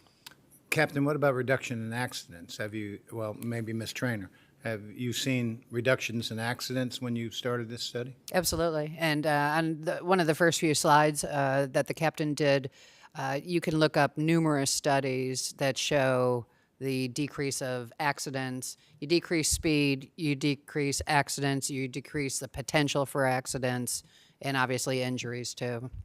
Okay, and I only have a couple more, and I'll be quick. I use a app called Waze when I go places, and Waze said speed camera. I don't know if it knows that, how it knows that, but I always slow down because Waze said there's a speed camera. So, do you see how these cameras are working and they're not even here yet? Well, I tell you what, I'm not sure, but I am sensitive to getting a ticket, and everybody is. So what I'm getting at here is, can these cameras be dummies? After we've met a certain platform or plateau, that's the term, can we put dummy cameras in? Of course, of course. And Waze or whoever picks those things up. Those are usually reported by people to Waze that say, hey, there's a speed camera here. Also, some states require that any jurisdiction doing speed cameras notifies any GPS providers. Okay. So, but you can absolutely put dummy units up. All right. Well, thank you. It's been very informative, and I appreciate your time. Thank you. Thank you, Captain. I do have a few things on who reads and determines the vehicle identification. So when an image is captured, our technicians enter that license plate information into the software by reading it off the image, the cropped image, and then that information is sent to Inlets, which is retrieving registered owner data. So then that return comes back to our company and it's imported into the software. We confirm that it's a, say, black Kia license plate number. The registration data that was returned is a black Kia same license plate number. That is also confirmed by law enforcement too. So when those images are sent to law enforcement, we ask the deputy, confirm that you see a black Kia, license plate number, confirm that same information. So there's actually multiple sets of eyes to confirm that I information. say this because I received a citation about a month ago Uh-oh. in a county that I haven't been in a long time. And it was on a gray SUV. And the number was clear on the photo that they had, but the letters were a little different. You couldn't tell for sure. But they have a gray SUV. My tag number is on a white Toyota pickup. So I think they should have identified, if they saw my registration, they should have seen it as a white Toyota pickup. And so, I mean, and it's not that it wasn't too hard to clear it up. I called them. Right. They cleared it up and everything. The idea that that it was done this way, it makes a little anxiety when you're sitting there getting a ticket. Well, it's probably You one weren't of your even there. competitors that did It was absolutely one of our competitors. Okay, on that right there alone, so you check it, and then our sheriff's department checks it also. Yes, we'll have the final verification. Okay, so and at it'll that be- point, if it's a doubt about that lettering, somebody should really check the registration of the person you're accusing very clearly. Yes. To make sure it is the right, okay. And we'll have the ability to dismiss those that Now, come I will through. say these dummy things are really good because just on 95 and Route 207, I came back from North Carolina, there was a pickup truck, police on the side of it, sitting on the side of the road. And as I approached it, it flashed a few times. And I looked down and said, well, I'm not speeding. But it made me aware that, okay, is this guy taking a picture of? But it was a dummy truck. It was nobody there, number one. And it wasn't, I found out later that it was not a qualified camera system, but it was slowing everybody down, let's put it that way. So I believe those things would work in certain areas. Now, these are we going to get any mobile? We're not going to have one of these on every school zone area. So No. you're going to be moving them around occasionally. Occasionally, yes, sir. Okay, and you're making that decision of where to go. Yes. Okay, good. Well, I like that idea, yeah. I think it will work. I think, and it's going to probably take a year or two to get a final analysis of what it's done for our county as far as slowing people down, especially in the school zone area. So I think it's a good idea. Thank you very much. Just a few questions. I had a brief conversation with Sheriff Hall a few days ago, and he said, just kind of off the top of his head, that the Sheriff's Department is issuing roughly 77 violations per day, give or take. Okay. Would you say that's accurate? If that's, I don't have that in front of me, but we have definitely increased our traffic enforcement efforts and the traffic stops. And So that roughly works out to, and I just did some simple math. I'm not as good at math as Commissioner Hewitt, but some simple math just on for a 5-day week, right? So in 1 month, that's 5-day week over 4 weeks. That's 20 days roughly.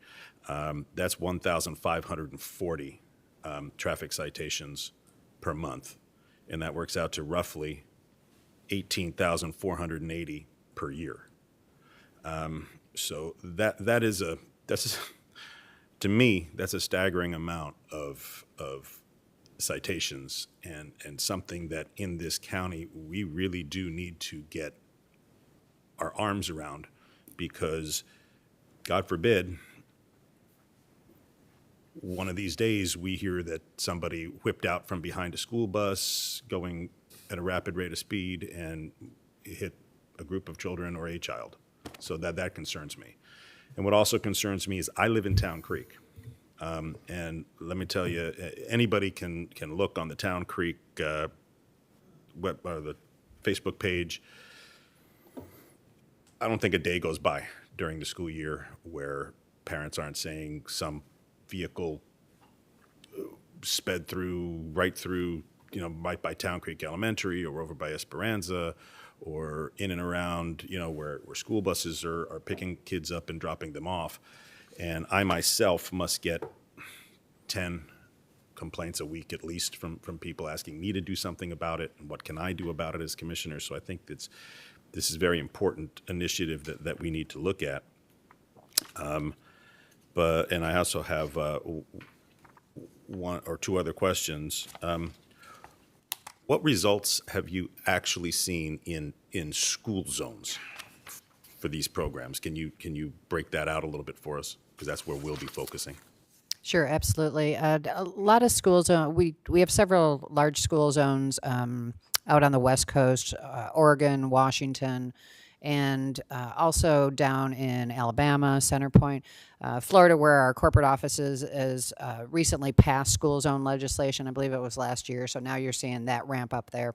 But yeah, you'll absolutely see it varies in area. And again, whether it's a through road and you're getting traffic that's outside of just the school zone, or it's more local traffic, but the results vary anywhere from 50 up to 80%. So that's really going to be specific to St. Mary's County. But I would say at a minimum, you should see a 50% reduction in violations. And that'll be fairly quick within the first 6 months, if not sooner. Now, as far as the violations are concerned, these citations, when they're issued, these are civil citations, correct? Yes, sir. So they won't affect somebody's points on their license, correct? Correct. It's a $40 civil violation that's assessed to the registered owner of the vehicle. If they fail to contest it or pay it, the registration on the vehicle may not be renewed, Until which they pay. could result in a suspension of the registration to the vehicle. Anything else? I just want a point of clarification. As the commissioner and I were looking for some shade at the Juneteenth celebration, we had a conversation, and it was 77 vehicle stops on a shift. So in one shift, we stopped 77 vehicles. As far as the citations, there were probably not every one of those vehicles was cited. Right. So I wish we could stop 77 vehicles every shift, but that is determined by calls for service, how many people are available, and things of that nature. I just wanted to, that's Thank you good for that math. clarification. Yeah. Sheriff, before you leave us, I see on county roads, they'll sometimes have these signs that, this is your speed. I know I live on Sodderly Road, and there was one out there, and it said, speed limit's 40, you're doing 42, or you're doing 44. And my wife was driving one time, and she was doing 38, and it said, thank you. Yes, sir. I never got a thank you every time I drove, but I never thought. You're probably speeding. Well, I didn't think I was. I was going to tell you that was why the signs were there. Well, let's just say I didn't think I was speeding at 42 or 44 and a 40. I mean, but the bottom line is, can you do more of those, like what Commissioner Oster is talking about on Town Creek Drive? And we hear that a lot. We hear it about Wildwood, that, the speeds are very high. Do you have access to those types of machines to put on our county roads? Yes, sir. We own 2 of them, and we move them constantly throughout the county. As you can probably realize, the number one concern for the office of the sheriff is traffic. Sure. And I think that this tool, like the captain said, if we can't do the engineering because it takes so long to modify a road, straighten a curb, widen it, this is engineering that will reduce speed, reduce crashes, and preserve life. And I'm willing to do anything I can to try to fill a gap. All right, well, why don't you put one on Town Creek Drive and one on Wildwood Boulevard, because we have heard about those two. All the time. Schools on both. Mm-hmm. Oh, that's good. Schools on both. The schools are located in problematic areas, sir. Yep. So we think that is a real opportunity to slow people down. And one thing I can attest to as far as training drivers, my wife, sorry babe, got a ticket delivered to her in the mail when she was coming back from the airport from dropping her parents off, and she picked up a ticket from one of those electronic things in Charles County. And let me tell you, every time she drives by the area where she got the ticket, she, to this day, checks her speed and makes sure, okay, I'm not speeding. So they do work. Yep. In addition to the conversations after our stops, we hope that there's other conversations around kitchen tables and things of families that are encouraging people to slow down. So I think it's important before we approve this, which I assume we will do, to reiterate for anyone who's listening, we approved the original ordinance over a year ago, so it's been a while, and it wasn't a unanimous decision at the time. There was some controversy around it, but I think it's important that people realize that these speed cameras are limited to only school zones, which is a half-mile radius around the schools, and they have to be advertised in advance, correct? And operational, Yeah. as was stated here. So we're not having Big Brother all over the place. This is a very limited implementation of this program. Correct. Yeah. Well, Ms. Trainer, I had one more thought. I did vote against it when it was, I heard that. well, that happened. Question I have, though, on like 235 or any of these multi-lane roads, if you take a picture and there's multiple cars doing the same, speeding, how do you figure out who gets the ticket? Do they all get a ticket? Reefer. No, so our detection method, you'll actually see in the image we showed, and you can look in your package, there's a green line, and you'll see also where the radar, we use a radar unit, targets that specific vehicle.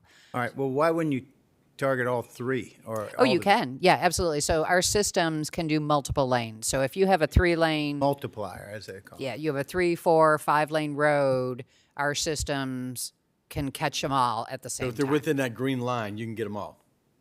That's actually just specific for that one vehicle. But yeah, so we do up to 5 lanes of enforcement. Wow. So if you had, say a large area through a school zone, we could get multiple lanes.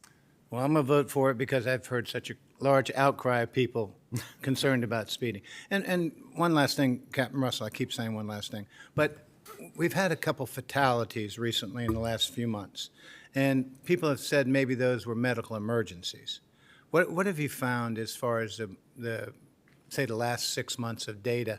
Has it been due to primarily speeding? What's the analysis? Kind of all. I mean, there's been a couple of medical emergencies, which, again, if speed could be a factor in that as well, depending on, if they're accustomed to speeding, that's going to increase the amount of damage that's done, the increase of injury or death. Maybe from the medical emergency might have caused the accident, might not have been fatal at the time, but then the accident caused that. But the distracted driving, the speeding, and they're all contributing factors in the ones this year so far. Okay, thank you. Okay. All right, I move to authorize the addition of the following positions: 1 FTE contract deputy, automated speed photo enforcement grade SL1 step 5, and 1 FTE automated enforcement technician grade 5 step 1 to 3 to the sheriff's budget effective July 1st, 2026 for the administration of the St. Mary's County Automated Speed Photo Enforcement Program. Second. It is 2025? It is 20. That part's 25. 2025, because Okay. that starts fiscal year 2026, right? Fiscal year starts- Gotcha. You're right. Okay. Sorry. You're right. 2025. Correction is 2025, okay. You don't have a second? Second. I have a first and a second. All in favor? Aye. Any opposed? Ayes have it. Motion 2. I move to authorize the procurement officer to award the ASPE program contract to Nova Global, Inc., subject to receipt and acceptance of contract-related documents. Second.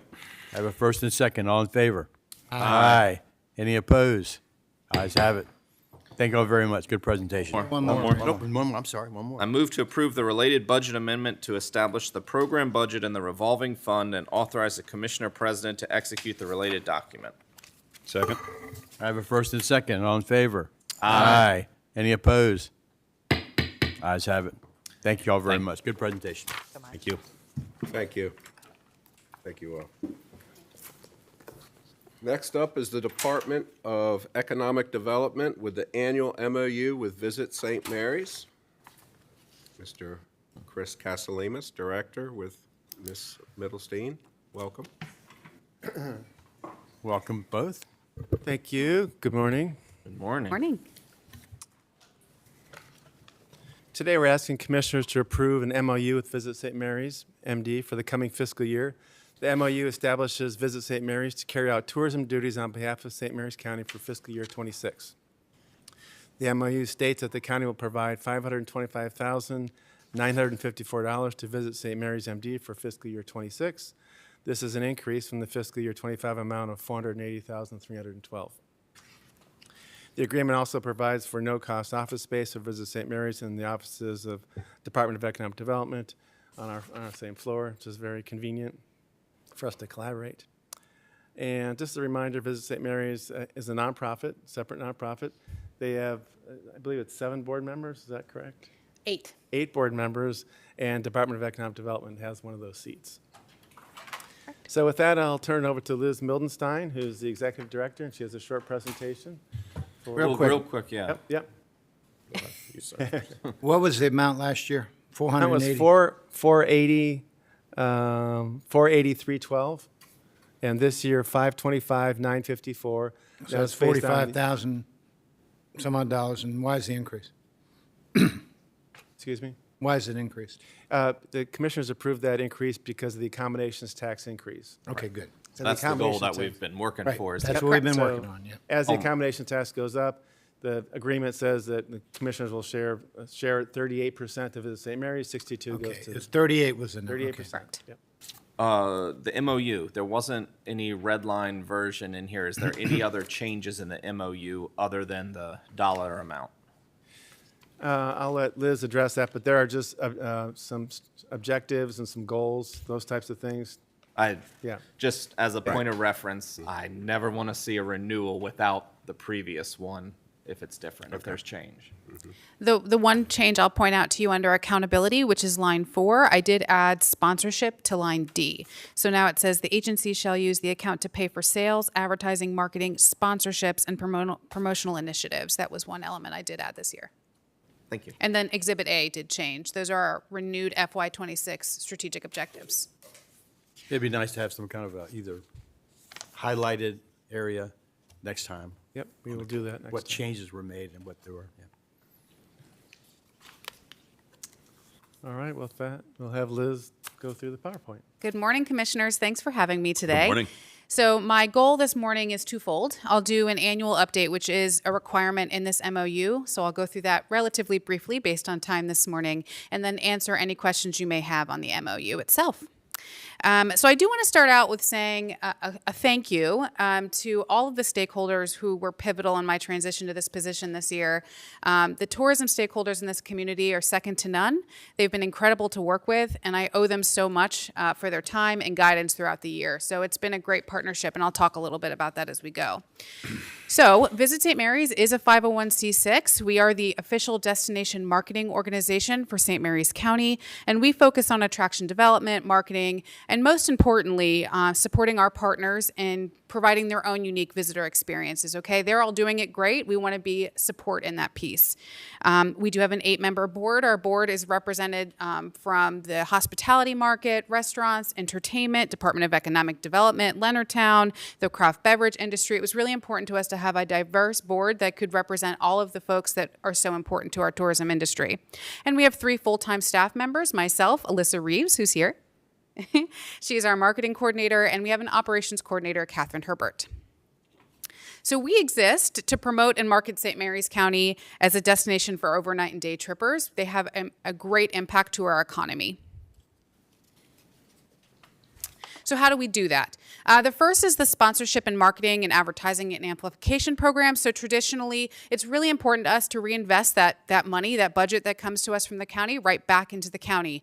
And one of the ways that we do that is through sponsorships of events as well as marketing. So complementing marketing programs that our event promoters and planners already have, we support those marketing efforts externally to the county. So, we spend our money marketing their event.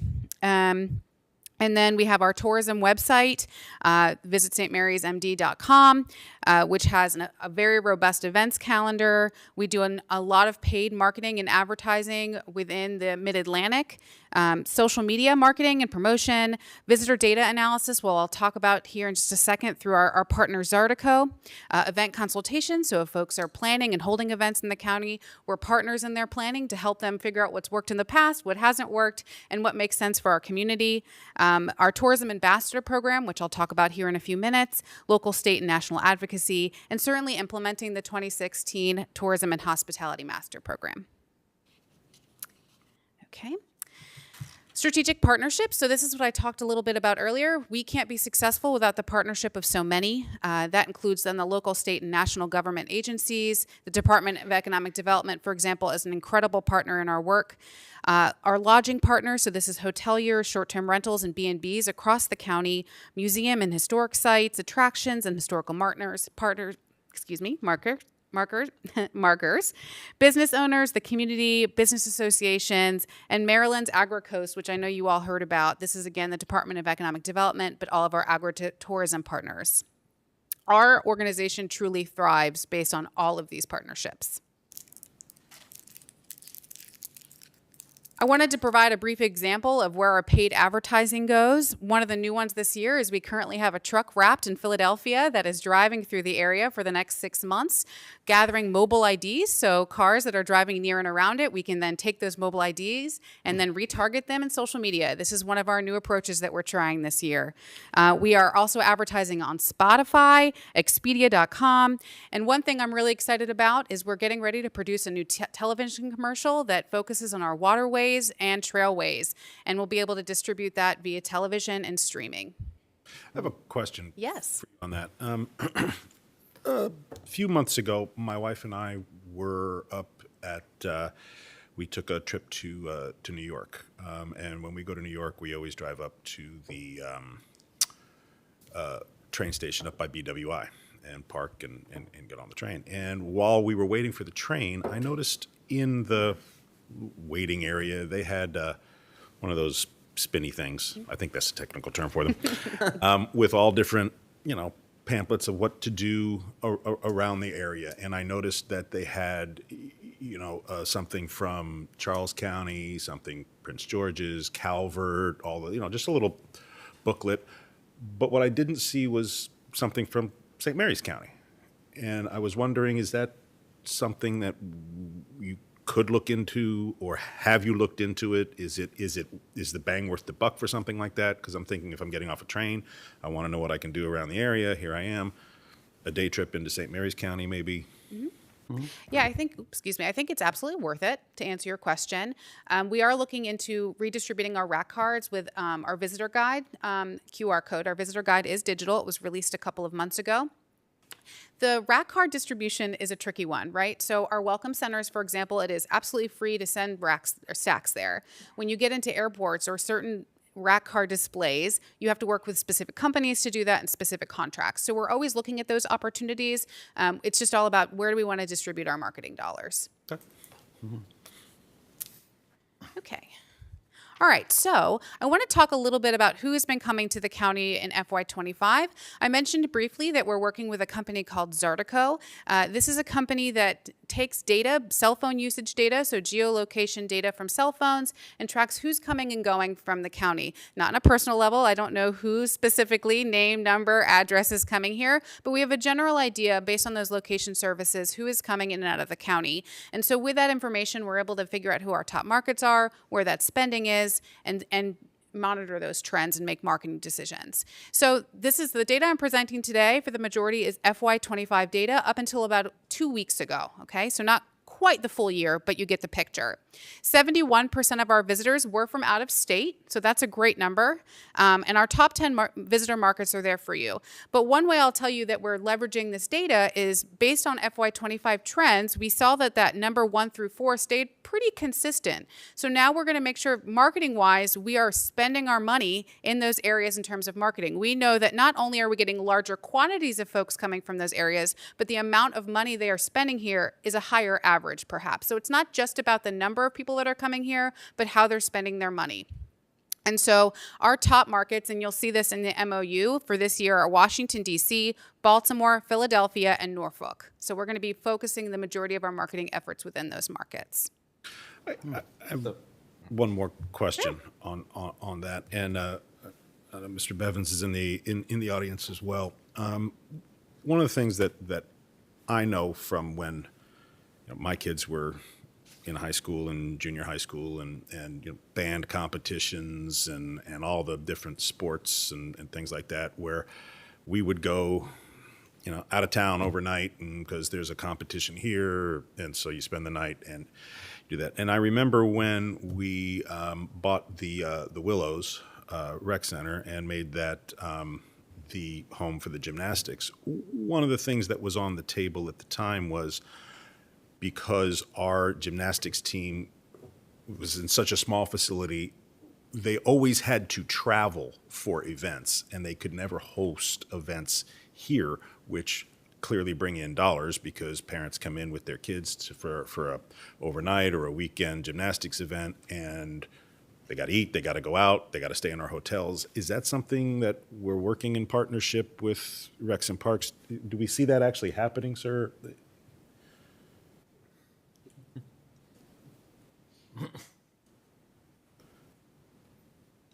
Just because that would also be great for my district too. So. Yes, I definitely, Ray Bivens, Director of Recreation and Parks. I think there's the potential for that. There's some things that need to fall into place beforehand. One of the key ones is our head coach for the position has been vacant before I've arrived. Just in the last month, we've engaged some help on the recruiting side with that and kind of broadened a national kind of search. So before we would ever be able to take on some kind of things, and I think there are some other smaller facility type of things we would need to do, but it certainly has the potential to do that for sure. And our families would love that, and they continue to do quite well traveling, and we just recognized some of them in a recent press release. I know that's been voiced to me a few times too. They would love to be able to host here rather than travel all the time. So. One of the things I will add to that, though, what we are trying to do is if there are large-scale events, so I'll use a sporting event example, is we started producing what we call profile sheets that say, okay, you're located here for the next week. Here are all the things within 5, 10, 15 miles of your radius, both attractions, restaurants, focusing on our local businesses versus the chain restaurants, so that they have those unique profile sheets in their pockets. We're working with our hotel partners to slip that into check-in packets as well, and the college. Very nice. Excellent. So I got to hear some of this visitor origin information at the State of the Town in Leonardtown presentation. Excellent. And this is really interesting data that you're able to collect now.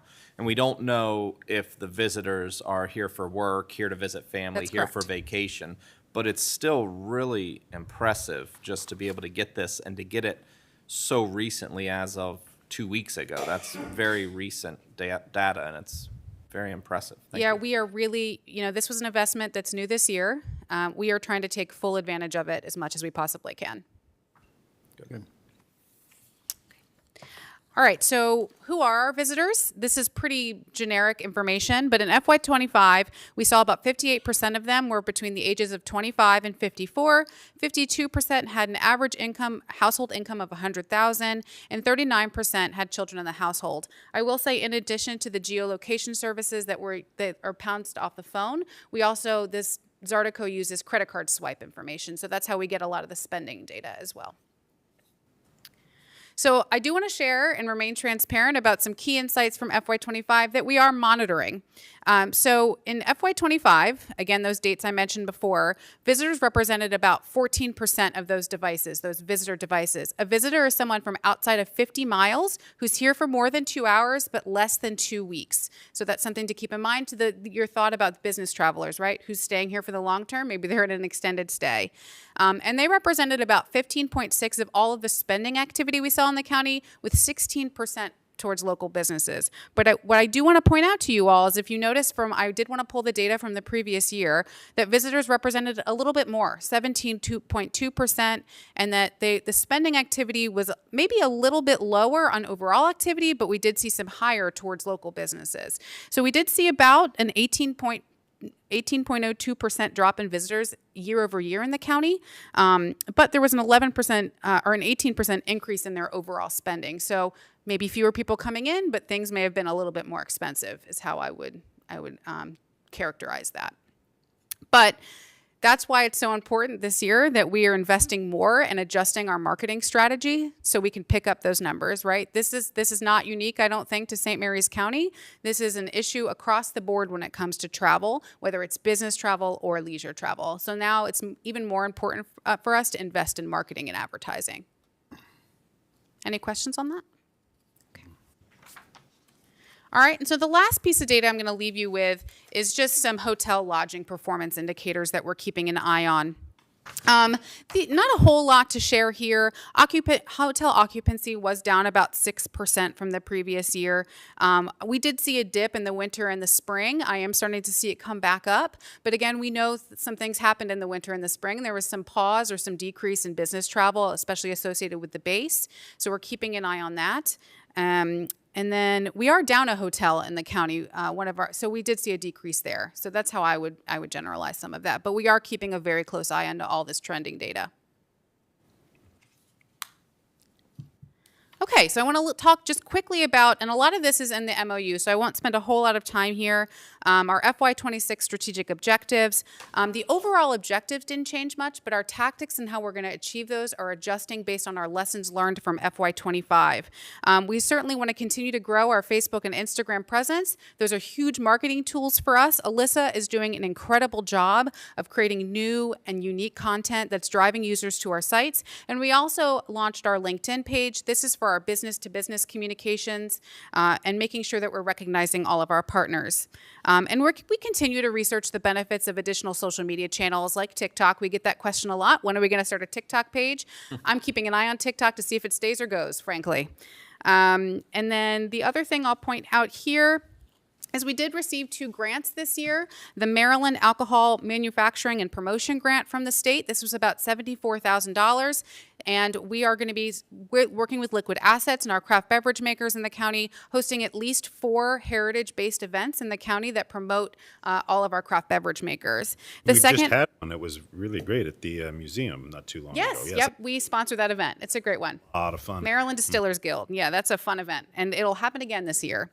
And the second one I wanted to talk about was the Maryland State Tourism Grant through the U.S. Economic Development Administration's Travel, Tourism, and Outdoor Recreation Program. Whew, I got that all out. Short EDA grant is what we call it. This is that video I mentioned earlier in the presentation. We are partnering with Charles and Calvert County to create a Southern Maryland regional video that's going to promote those water and trailways. That was part of the grant guidelines, is that it would focus on that outdoor recreation. With that, we'll walk away with a 60-second Southern Maryland video, but also 60-second, 30-second, and 15-second St. Mary's County promotional videos. That grant was enough money not only to produce the video, but then distribute it using both television and streaming services. So really looking forward to that. And that should release sometime in the fall. Okay. All right. And then next, thank you, Jenna. Appreciate you. Nope, you're fine. This is perfect. Thank you. The next piece I just want to highlight quickly is certainly our stakeholder development and industry relations. I talked a lot about how the people really doing the magic are all of our tourism stakeholders across the county. So we want to continue to support them and do that. One of the things that we are kicking off this year is our St. Mary's County Tourism Ambassador Program. This is designed to train frontline staff members and others within the community about all the great assets that we have here in the county. You know, it's one of my biggest goals to always combat the there's nothing to do narrative, right? So if I've come to St. Mary's County and I'm at a restaurant and I ask my server what I should do this evening, the last thing we want them to say is, well, there's nothing to do.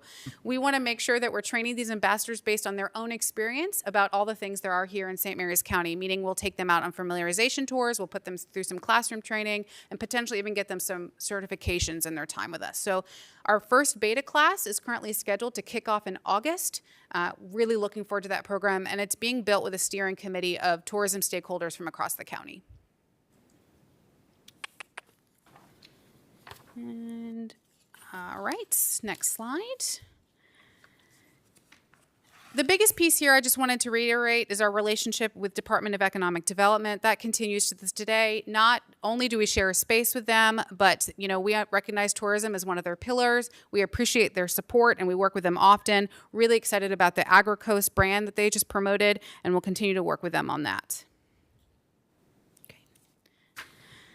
The Tourism Hospitality Master Plan, I did want to address this. This is a guiding document for our organization, but it's coming up on its 10-year anniversary. So this year we will be spending some time assessing that document. St. Mary's County has changed quite a bit in the last 10 years. For example, COVID was not even a piece of our thought process back in 2016. So how has the tourism landscape changed? I'm certainly not suggesting scrapping this document, but how can we amend it to make more sense for what the current landscape is. So we'll be spending some time doing that this year, as well as, that document leads our staffing. Does any adjustments need to be made there? So that's all the things we'll be considering throughout the year. And finally, what has us excited for FY26, and I've touched on a lot of these, the regional and county video I mentioned that we're partnering with Charles and Calvert, executing the Maryland Alcohol Manufacturing Promotion Fund grant, the St. Mary's County Tourism Ambassador Program, all of our media partnerships and influencer relationships. So we have started to bring on influencers to talk about St. Mary's County. We're seeing a lot of impact there. And then just want to continue to highlight our new and existing partners through our sponsorship and our marketing program. It's really important to me that people understand we are a resource for them, both from a consultation point of view, but also we have funds that we want to reinvest into the county, and we have opportunities to do that through that program. Have you, just on, on this largely, have you reached out to the YMCA to kind of incorporate them into that? We absolutely will. I think that's going to be an incredible asset for our county and one that I'm looking forward to promoting. Excellent.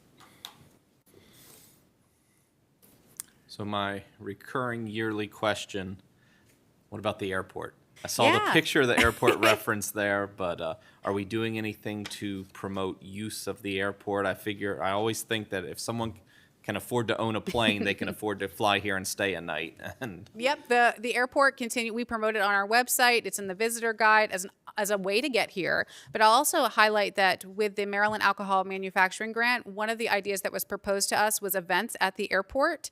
I think they're calling them Thirsty Thursdays. Hopefully they'll be launching this summer, but again, based on airport availability and their approval process. But we are looking at ways to make sure that we're highlighting the airport as not only a place to land and leave, but a place to spend time. They've done quite a bit in investment over there in terms of just the lobby alone and the terminal. We want to make sure that we're drawing people there as much as possible. Yeah, I'd say absolutely true. The interior of the terminal has been upgraded with new furniture. The exterior has a new shade pergola, landscaping, furniture is on its way. So to have events there, and you mentioned, I think it's called Thirsty Thursdays or something like that. But it's the Distillers Guild, there's the Beverage Liquid Assets Group, Craft Beverage Group, and they want to hold something there once a month on Thursday, maybe have a band out there, get people to come to the airport. It's a great meeting space, and we really hope to utilize it in the future. Yep. It was interesting, too, you talking about the alcohol. Yeah. You were there for when the comptroller and the VA director for the state of Maryland was down at the Tobacco Barn Distillery. He gave a great presentation of bourbon and rye whiskey making started in St. Mary's County. Yeah. A lot of them moved to the southern states, and they claimed the bourbon capital. But he gave you need to follow his presentation on the names on some of the bottles related to the people who actually lived here in St. Mary's County. Yeah, the So- Kentucky-Maryland relationship Exactly. is Relationship intriguing. between the two, yeah. And it's one of the stories that we'll certainly highlight using that promotion, that grant from the state. I think he gave a great story that day. It was very good. Scott Sanders. He's on our board, so I get to talk to him often. Well, that was all good. I mean, I liked the way he presented that. Yeah, Thank you. good. Question to bounce off of Commissioner Colvin. If our goal is to attract hopefully people to fly into our airport and spend some time, what's being done, or are we looking at anything that would improve transportation? If I fly my plane in, okay, that's great. How do I get out to a restaurant or out in the community to do something? Are we looking at that? You want to start? I was going to say, I don't know that we have the volume right now, but certainly people can. I don't think we have a lot of Ubers, but there are ways to get around St. Mary's County. So I think as the volume increases, that's something that's certainly on our radar for people. How can they get to different events and different venues? Well, we had talked in the past, Mr. Castellamus, I can't remember if it was your office or DPW&T, about having a loaner vehicle. Maybe it was Ms. Swint as the airport manager, about having like a loaner vehicle at the airport for them to use. But it's something we can look at. I believe that's available. Okay. Yeah, I can confirm that. But I believe when I met with her initially when I started, she did mention one vehicle there that was an opportunity. But that is a concern that I share with any of our more rural historic markers as well. I'll say historic St. Mary's City. That is an incredible place. How can we make sure that people can get to and from, whether or not they have a car, if there's ever a ferry system? I know I'll bring it up, but how can we make sure that we can make connections throughout the county? That is one of the challenges that we face as a more rural county, is how do we make consistent connections throughout? And the airport is a great example of that. I don't know if it would be worth it. Probably not. maybe I shouldn't say that, but to have like a rental car location out there where if I flew in, and it might be convenient for some people, who are up, a little further north up in the California area, not to all the way have to drive all the way down to Lex Park to rent a vehicle. I don't know if that's something that's been thought of or not. Yeah. Yeah. But I don't know how beneficial that would be, or if any of the companies would want to do that. They'd probably deliver one to you from the local rental, I would think. I don't know. Yeah, we do have some rental car companies down on Yeah. 3 Knots Road, so maybe they can deliver. I'm not up to speed on that, but Yeah. certainly something as more things happen at the airport, more people fly in to visit the area. I mean, it's nice. The terminal itself is a place to hang out. If you're a pilot, it's a pilot's lounge. There's a restaurant now, Bird Dog Bistro does fantastic business. Before there was nothing kind of happening there. So it is more of an I attractive. in with a group of my friends and go out to a nice dinner Yeah, and or do go golfing or something. Absolutely, yeah. Slowly evolving, yeah. I do wear my Visit St. Mary's hat whenever I'm outside Sir, the I counter. recognize that, and it always Just makes recently, I it was brings down, me I joy was in every Queen time. Anne County with my hat on. We're on Kent Island and everything, and people were asking me, "Where's St. Mary? What's the St. Mary's, Maryland?" Nope, I saw you at Flag Day wearing that Let me hat. talk to you about it. So I mean, it's I got in North Carolina. I wear it all the time down I really there. appreciate that. Any other questions? Anything else? Anybody else got questions? You got a motion to make? Okay. I move to approve the memorandum of understanding with Visit St. Mary's MD for fiscal year 2026 and have the Commissioner President sign all related documents. Second. I have a first and a second. All in favor? Aye. Any opposed? Ayes have it. Thank you very much. Good presentation. Thank you so much. Thank you, Liz. Thank you. And Mr. Casalemas has a second, which is the fiscal year 2026 cooperative agreement between the Maryland Department of Ag and, I'm sorry, I'm conflating two, between the College of Southern Maryland and the St. Mary's County for Small Business Development Center Services. Apologies. No, thank you, Mr. Weiskopf. And we've invited James Vasquez in. He's the new SBDC Regional Director. As Welcome, you know, sir. we have Welcome. Thank you. We have Dr. Frank Clinton, who's our on-the-ground person who sits on our floor in the office. I don't know if he wants to come up today, but I think you all know Dr. Clinton does a great job for us. And James is relatively new. He's got a few comments to make. Again, we're asking commissioners, like we did in the previous agenda item, to approve the annual agreement. Any changes? Any big No changes? changes in this. Okay. There's absolutely exactly the same, except for the dollar amount. The dollar amount was actually exactly the same also, $46,500. And that's a requirement that the county do provide a cash match when you have SBDC services. So I'll turn it over to Mr. Vasquez. Thank you, Chris. Yeah. Good morning, Commissioners. Morning. Morning. Thank you for having me. My name is James Vasquez, and I am the new director for the Southern Maryland region for Small Business Development Center. Just quick background on myself, and I'm going to share some data. I'm originally from New York. Don't hold it against me, although you were born in New York. I'm living now in St. Mary's County in Charlotte Hall for the last 3 years. I'm new to the SBDC in that I started as a business consultant, and now I'm the director as of late February. Why that's important is I've been an entrepreneur my entire career, 25 plus years, and I never knew about the SBDC. So I'm an evangelist for the SBDC because of the services that we provide. And I would like to thank you in advance for your support of these services. I have some data here that I'd like to share from the beginning of the year to about midway here, till about June. And some of these metrics are in the report for requirement for reporting purposes. So as of this point, we've clients serviced 56 clients. Our counseling hours is 264. We've already achieved 5 business starts, which the SBA has given us a goal of 11 for the year. It's based on population, based on year averages and so forth. So we're already about 45% to our SBA goal. We've served undercapitalized clients already 39, and we have a client satisfaction score of 4.9 out of 5. That's actually leading the state average, which is great, Dr. Clinton. So those are all great accolades and highlights. This actually shares with us that we're actually on par to surpass our 11 business starts before the end of the year, this calendar year. Our projections are also showing that it's trending towards 130 clients served, and we'll have well over 600 hours by the end of this year, in December. This upward trend is just showing the high demand, the strong increase for underserved and rural segments in our county here. And this is being shown that our counseling time is being maximized. Right now, we have on par for the rest of the year and going forward to continue these trends by supporting what the business community in St. Mary's County needs. Some of the programs that we have that we're going to be presenting are AI business workshops. Right now, studies show that 82% of small business owners say that adopting AI is essential, and it is to be able to stay competitive. But yet the lack of expertise and the training identified is the objection that they have towards adopting it. The ASBDC, which is the governing body of the SBDC, has partnered with Grow with Google. So now we are working with Grow with Google to bring AI to St. Mary's County and Southern Maryland. We'll be launching AI workshops that are going to help integrate practical tools of AI to the local business community, working with tools such as Google Gemini, generative AI, automation, predictive analytics to help reduce costs and increase efficiencies. Another area that's a tremendous need is financial literacy. That along with credit repair. So the Maryland State SBDC has partnered with TEDCO using SSBIC funds to be able to deliver targeted financial education and credit repair programs to help prepare clients for capital access and reducing dependency on high-risk lending. That will also launch later this year and continue.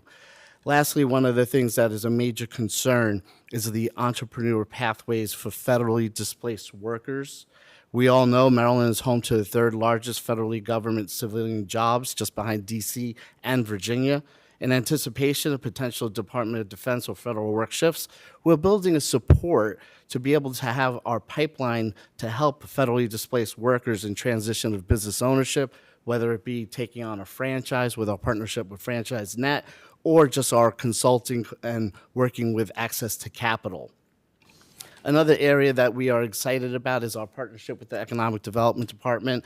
One of the areas that we learned was we wanted to have more tighter collaborations with the Economic Development. That was something that was brought up last year, and I'm happy to report that our joint initiatives now really are impacting the clients that we serve and the people in our county, along with the integrated marketing and working collaboratively. So basically, the bottom line is, in the short time that I've been able to review everything that we have here, your investment is working. We're not just working with people, we're anticipating the needs, and we want that to continue. And I just would like to thank you for your support. Thank you. You mentioned marketing. Can you tell me what marketing areas have grown the most?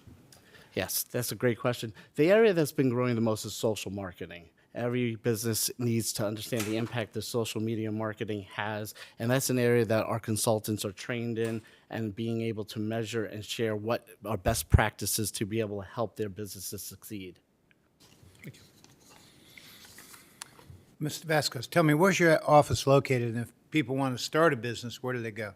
Well, that's a great question. We actually are represented in all three counties on the campus of College of Southern Maryland. You're on the College of Southern Maryland. Except here in St. Mary's County, we're actually housed in the Department of Economic Development. So You're we share DED office in space. Leonardtown. Correct. Dr. Clinton, our consultant for St. Mary's, is housed there.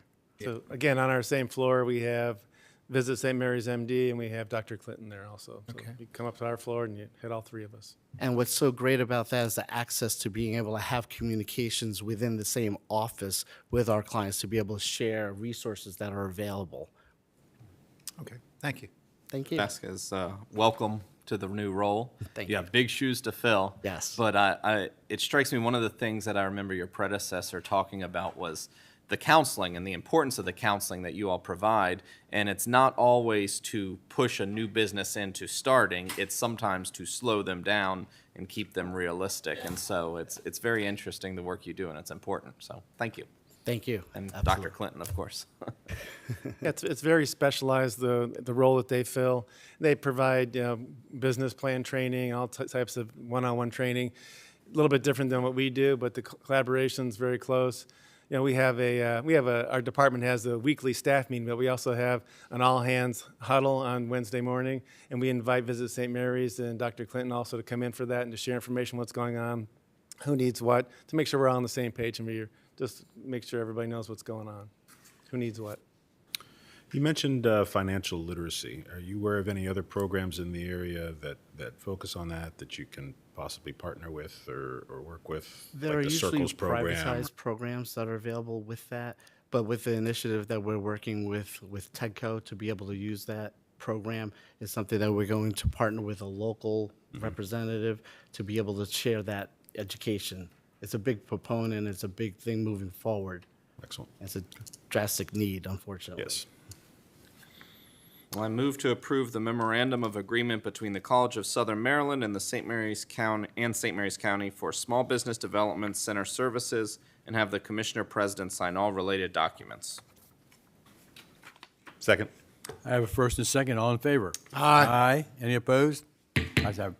Thank you very much for being here today. Thank you. Thank you. Thank you, Commissioners. Commissioners, we have 5 more items, and I know we have the 11:30 memorial service. Take a recess. So we could either knock out noxious, I think it's noxious weeds. Yeah, that we ought takes- to be able to figure that one out. Just Yep, take yep, this. come on up, Ms. Knock out noxious weeds. Yes. I think that's what it is. Yes, noxious. Yes. Take us away. All right. Thank you. Good morning, Commissioners. As indicated, this is regarding the noxious weed and invasive species program. It's a cooperative agreement. This is renewed on an annual basis, so this would be for FY26. This program has been in place since 1971. The program is structured such that the revenues are anticipated to equal the expenses on an annual basis, and in this case, for FY26, that expense is anticipated to be $73,559. Are there any questions? There's nobody here from the Department of Agriculture, right? There is not. And I'm sure you're probably not real familiar with noxious weeds to tell us what $73,559 is spent on. So I'll let that go. Unless you know. Well, I do know parts of it. For one thing, we have an hourly staff member who applies the applicant, so we do provide that service. Once the issue is identified and brought to the property owner's attention, they can engage us for the service if they prefer. So part of it is an hourly salary, and part of it is, of course, the product, and then any supporting equipment tools. Now, noxious weeds and invasive species, obviously two different things. But what I'm getting at is how does someone know if they have noxious weeds? That is an excellent question. I do not have that level of detail. My apologies. Then I will find out for forgive the you. question. I'll move to approve the FY 2026 cooperative agreement between the Maryland Department of Agriculture and the Commissioners of St. Mary's County for the continuation of the program for the control and eradication of invasive and designated weed species in St. Mary's County, and authorize the Commissioner President to execute all the related documents. Second. I have a first and second. All in favor? Aye. Any noes? Ayes have it.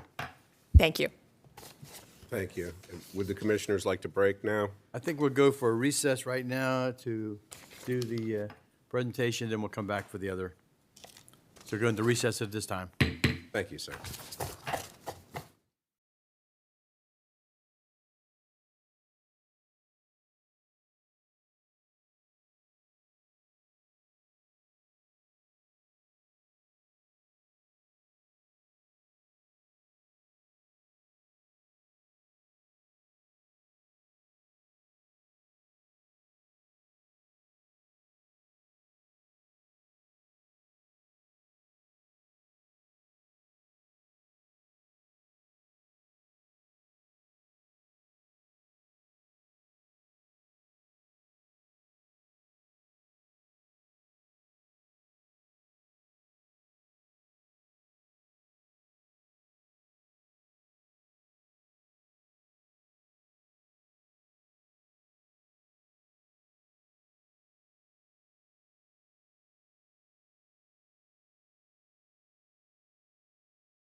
Okay, sir. The next one is from the Department of Emergency Services regarding the Maryland 911 Board with fiscal year 25 spending plan realignment. Looks like Director Utz and Deputy Director. We're out of recess. Thank sorry. you, sir. Sorry. Deputy Director Kirsten Shea. Welcome. Good Welcome, morning, ladies. Commissioners. Welcome, good morning. And Drew, I don't know if he came back in. So, good morning, Commissioners. This morning, Emergency Services is requesting your support in a realignment of our FY25 spending plan for the 911 Board. We also have Mr. Drew Kelly with us in attendance for any technical questions as we move through this. In 2020, the Commissioners of St. Mary's County approved an electrical grounding remediation project for our backup emergency communication center after the center took 2 lightning strikes, which resulted in damage to the 911 equipment within the center. Originally, we were approved by the 911 Board for $600,000 through the grant.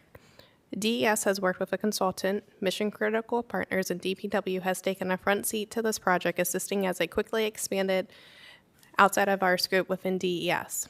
With their assistance, we learned that the project would need to be completed in phases. The original approval of grant funds allowed us to complete the first phase of the project, which included the relocation of overhead utilities to the underground, removal of telephone poles on the property, and in the parking lot the PSAP sits on, a full tower inspection, and removal of abandoned cables on the tower, and partial demolition of the abandoned radio frequency cables inside of the PSAP facility. It also allowed for the engineered design to capture all the required elements of construction needing to bring the facility up to the current electrical and grounding codes. The second phase that we are asking for your approval for the realignment of funds will be to include the bonding and grounding of all metal components inside the PSAP to redirect lightning strikes and the installation of the grounding loop around the building with extension to the radio tower on site. At the completion of Phase 2 of the construction effort, the PSAT will be protected to the maximum extent possible and will meet the Motorola R56 grounding requirements for the support facilities. So our request is that you support the realignment of our spending plan, and we can present to the 911 Board for approval. They will support all the financial costs associated with the project. Sounds good. Sounds good. Okay, tell me, what you're saying is you had a grant for $600,000. Yes. Spent all that? Yes, so we have $90,000 left on the grant, and then the second part of it will pay for the remainder of the project. So it's $535,000 roughly, the cost of the quote to finish the project. Any additional monies over the $600,000? Yes, an additional $535,000 Where's that coming from? within our 911 Board grant. We are realigning funds. So that's another grant that you have, or is that county funds? It's another grant, just in a different project year. So we had a project for So that's at 2020. MD 2530. 25. Okay, got it. All right, thank you. Any other questions? I move to approve the FY 2025 budget amendment realigning the spending plan for the Maryland 911 Board Trust Fund MD 2538 as presented and authorize emergency services to proceed with the Phase 2 project plan presented to the state. Second. I have a first and second. All in favor? Aye. Any disapprovals? Ayes have it. Thank you, Commissioners. Thank you. Thank you. And next up from the Department of Recreation and Parks is the Piney Point Lighthouse Museum Metcom easement. Director Ray Bevins presenting. Welcome. Good morning. Morning. So this is a pretty straightforward request. It's probably something that should have been done a long time ago. Metcom is requesting multiple permanent easements related to the grinder pump, the force main, and access to maintain those. So the information is there. And they have already worked with us to request key times to avoid so that museum, when this work does get done, will not be interrupted. So just so I understand this, what they're doing down there is replacing all the grinder pumps in that area because they're old, whatever. And they're going to put a new one in for the county at their cost. That is my understanding as well. Okay, It's part so of the there's no routine kind county- of maintenance. There's no county match, no county funds. No, and usually these kind of easements, if they were on Since it's land owned by Recreation and Parks, we don't have delegated authority to automatically approve this, where Board of Public Works kind of has that. So I think this is kind of a routine kind of thing, but it requires us to come to you today. Well, get your grinder pump fixed. Yep, fix it. I move to approve the Metcom easements for grinder pump replacement at 44720 and 44703 Lighthouse Drive, Piney Point, Maryland. Second. Have a first and second, all in favor? Aye. Any disapprovals? Ayes have it. Thank you, sir. Thank you. And next up from the Department of Aging and Human Services is the fiscal year 2026 Senior Citizen Activity Center Operating Fund. Director Lori Grant application. Jennings Harris. I'm sorry. It's lunchtime. Lori Jennings Okay, we're going Harris to keep it short. presenting. Thank you and good morning. Morning. So, Lori Jennings Harris, Director of the Department of Aging and Human Services, joined by Candace Nelson. She is the Division Manager for Senior Center Operations. And so this is the FY26 Senior Center Operating Fund grant application from the Maryland Department of Aging in the total amount of $6,340. If awarded, it will be our 10th award from the Maryland Department of Aging. And we would split the activities among all three centers or programming.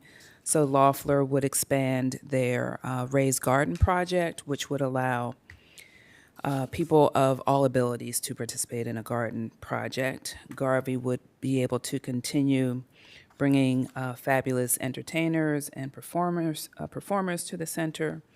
And the Northern Senior Activity Center would continue its appreciation of nature as well as enhancements to their stage. So this is the fiscal year FY26, which would start July 1st of this year and go through June 30th of next year.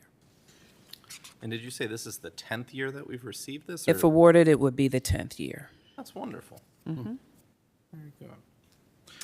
Well, I move to approve the FY 2026 SCOF grant application, Project MD 2635, received from the Maryland Department of Aging on behalf of the St. Mary's County Department of Aging and Human Services in the amount of $6,340, and authorize the Commissioner President to execute the related document. Second. Have a first and second, all in favor? Aye. Any opposed? Ayes have it.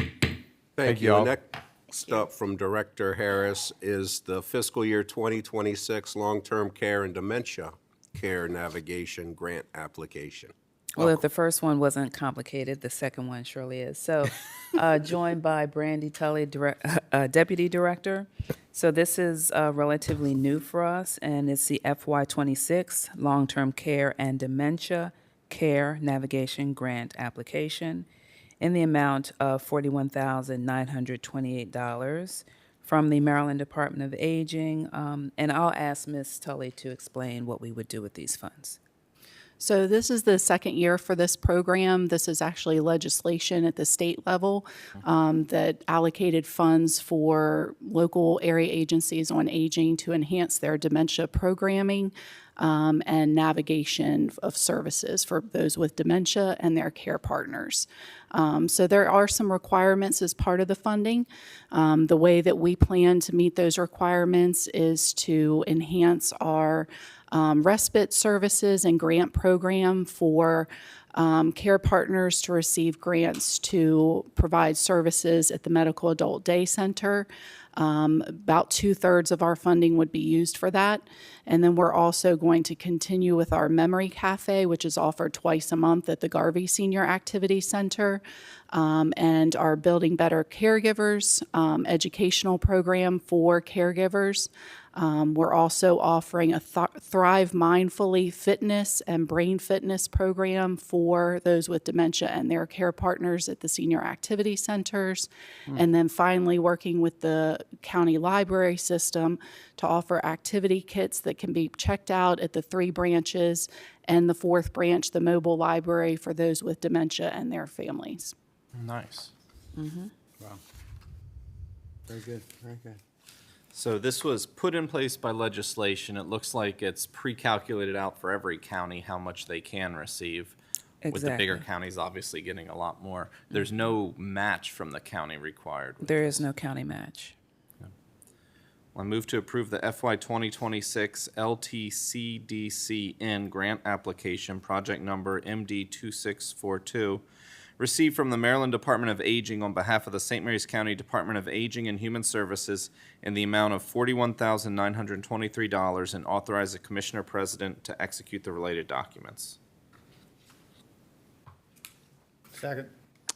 I have a first and a second. All in favor? Aye. Any disapproval? Ayes have it. Great, thank Thank you. you very much. That is all from the county administrator. Well, looks like we step right into commissioner time, and we'll start with Commissioner Ostro. All right. Well,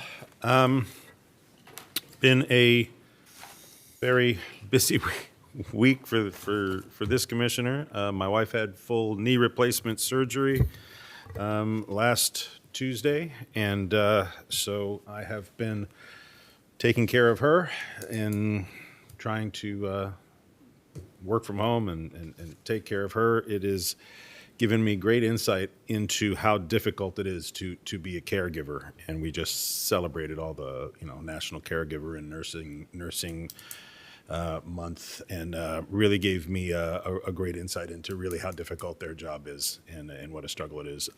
We did on Saturday evening, we had to, following her surgery, we had to make a trip to the emergency room because she was having really elevated heart rate and shortness of breath. And I wanted to give a shout out to our St. Mary's County Hospital emergency room crew.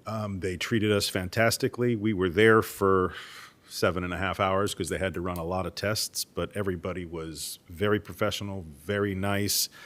And it was a long experience, but a great one. They're very efficient. They looked after Jennifer amazingly, and so a big shout out to the crew there. We're very blessed in this county to have such a great hospital facility and have that option to be able to go and do that. So, and as our hospital grows, we are gaining more and more proficiency, for lack of a better word, on all the care that is required, and they're just doing a fantastic job. So thank you very much, St. Mary's Hospital. It's warm weather out there. It is, yeah, it's hot. So please make sure that we are taking all precautions in this extreme heat to make sure that we are checking the back seats of vehicles for, kids are out of school and we're running around to daycares trying to get to work and things like that. Please check the back of your car. Just get into the habit of looking back there, making sure you don't have any kids or pets or anything in the back seat that you may have forgotten about. Please make sure we're checking up on our older neighbors and making sure that they have what they need in this heat. I was running to the store just the other day and happened to see one of my older neighbors across the street. I asked them if they needed anything, and they actually said yes, and I was able to pick a few things up for them since I was there anyway and drop that off, and they were very appreciative of that. So let's make sure that we're doing that so our older seniors don't have to go out in this heat if they don't have to. Even withstanding the heat, is still so much to do in beautiful St. Mary's County. Lots of things coming up in the county. We're heading into the 4th of July. So please come out. It's always a great time. The Town Creek 4th of July parade is fantastic. We meet at Cornerstone Church at 11 o'clock in the morning, and it's the biggest, smallest parade in the country. So it is a great time, and just come out and enjoy it. We have fire trucks will be there, and all the Jeep clubs, and it's a wonderful afternoon, and it always ends at the Town Creek Pool with barbecue. So come on out, enjoy that, get out, support local. Get to the farmers markets. We have several throughout the county. I'll be as always, down at the Red Barn early Saturday morning. I like to get down there and get my veggies for the week. And they have so many other things to offer there, as well as there's one over in the BAE parking lot. That's fantastic. A lot of local businesses there. So I want to thank everybody also for all the well wishes for my wife and support and people asking, is there anything we can do? So thank you very much for that. And I hope everybody stays safe in this hot weather. Don't go out if you don't have to, and make sure you're drinking lots of water. I'm going to go ahead and pass it along. Eric, you got it. All right, very good. I'm going to echo Commissioner Ostro's comments. It's hot outside. It's definitely, like he said, look out for your neighbors, look out for your family, look out for your pets. Replace your HVAC filters in your house. Make them run as efficiently as possible. And with the way energy is in the state of Maryland and the costs of electricity, if you can program your timers on your HVAC systems to get a little warmer when you're not home, do that. Save yourself a little bit of money because it is hot out. A lot of great stuff that's been happening and going on. I just want to highlight real quick, Flag Day on the 14th of June was wonderful. It was the first time in my memory that it was done inside, but it was the right call to make, and they burned the old flags outside, not inside, but it was really good. And it was a very nice ceremony, and if you haven't been, come out next year to our Flag Day ceremony. To my quick search, it's the only one in the state of Maryland other than maybe Fort McHenry, because they've got some history with the flag too. But it's really good. Also want to highlight a new app available from St. Mary's County. Our IT department has been working really hard with our Department of Public Works and Transportation, and they created the St. Mary's Transit System app.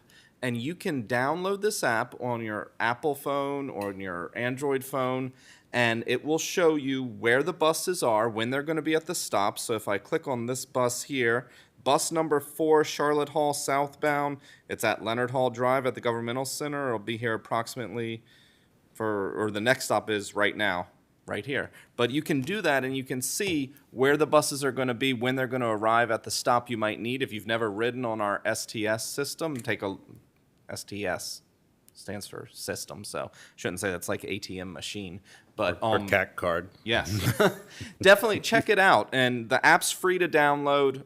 St. Mary's Transit System. If you search for it in the App Store, you'll be able to get it, or in the Play Store. And it's a great app. And I'm excited to see it. It's part of a push for the previous commissioner board and this commissioner board. We've all been advocating for what I call modernization of our STS, and this is good to see, and I'm excited to see that happening.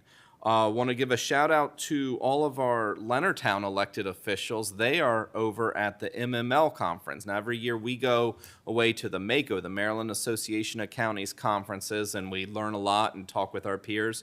Well, they go to the MML, Maryland Municipal League conferences, and learn from their peers. So hopefully they're having a good time and learning a lot and keep Leonardtown straight and going well. Tomorrow night, June 25th, at the fairgrounds, there will be a meeting at 6 p.m. for Christmas in April. Christmas in April is a long-standing program in our community. They do some incredible work, but they need some help. If you're looking for a way to get involved with a great organization, come out. It's an informational session where they're going to talk about what they need and how you can volunteer to help. And it doesn't mean that you're going to be roofing a house. There's a lot of different ways that they need assistance. So come check that out. And then coming up July 10th through 13th, we're going to be off for a couple weeks, so I want to highlight it right now, is the 25th Annual Potomac Jazz and Seafood Festival. So put that on your calendars, July 10th through 13th. A lot of great music, a lot of great food, and hope to see you there. Thank you. Thank you. Commissioner Hewitt. Hey, thank you, Commissioner President Guy.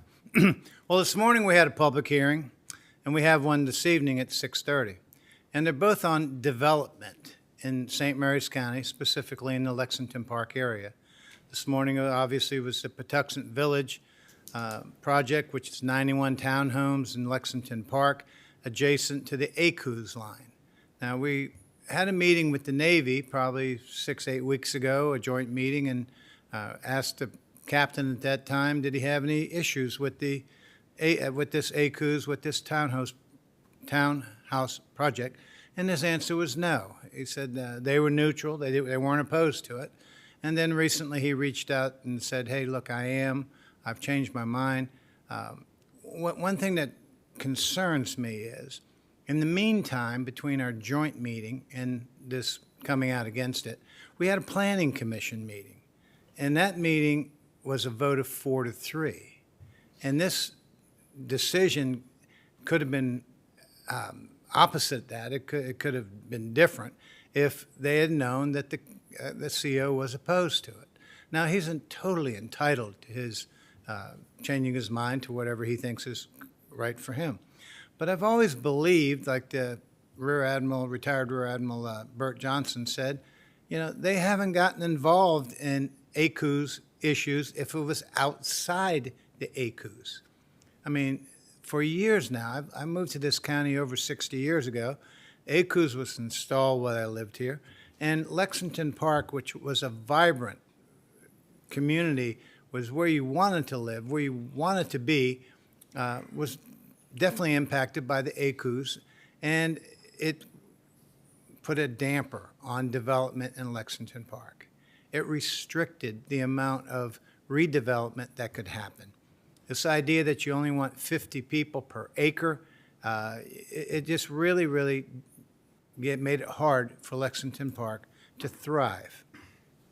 Now, this company that's come in to do their redevelopment of Millicent Plaza and the area down there, they're doing something that I think is needed. They're revitalizing Lexington Park. They're going to make it a walkable community. Daycare, obviously, we need. I always think it's interesting how the Navy has daycare on the base in the ACUS, but they want to pose it to area that's outside ACUS. Again, it's inconsistent. But what's most important is community involvement, community talking about it. And we've left the record open for 7 days. So if you want to talk about it, please email us, let us know. It's important before we make our decision. The second project tonight will be a public hearing on Stewart's Grant.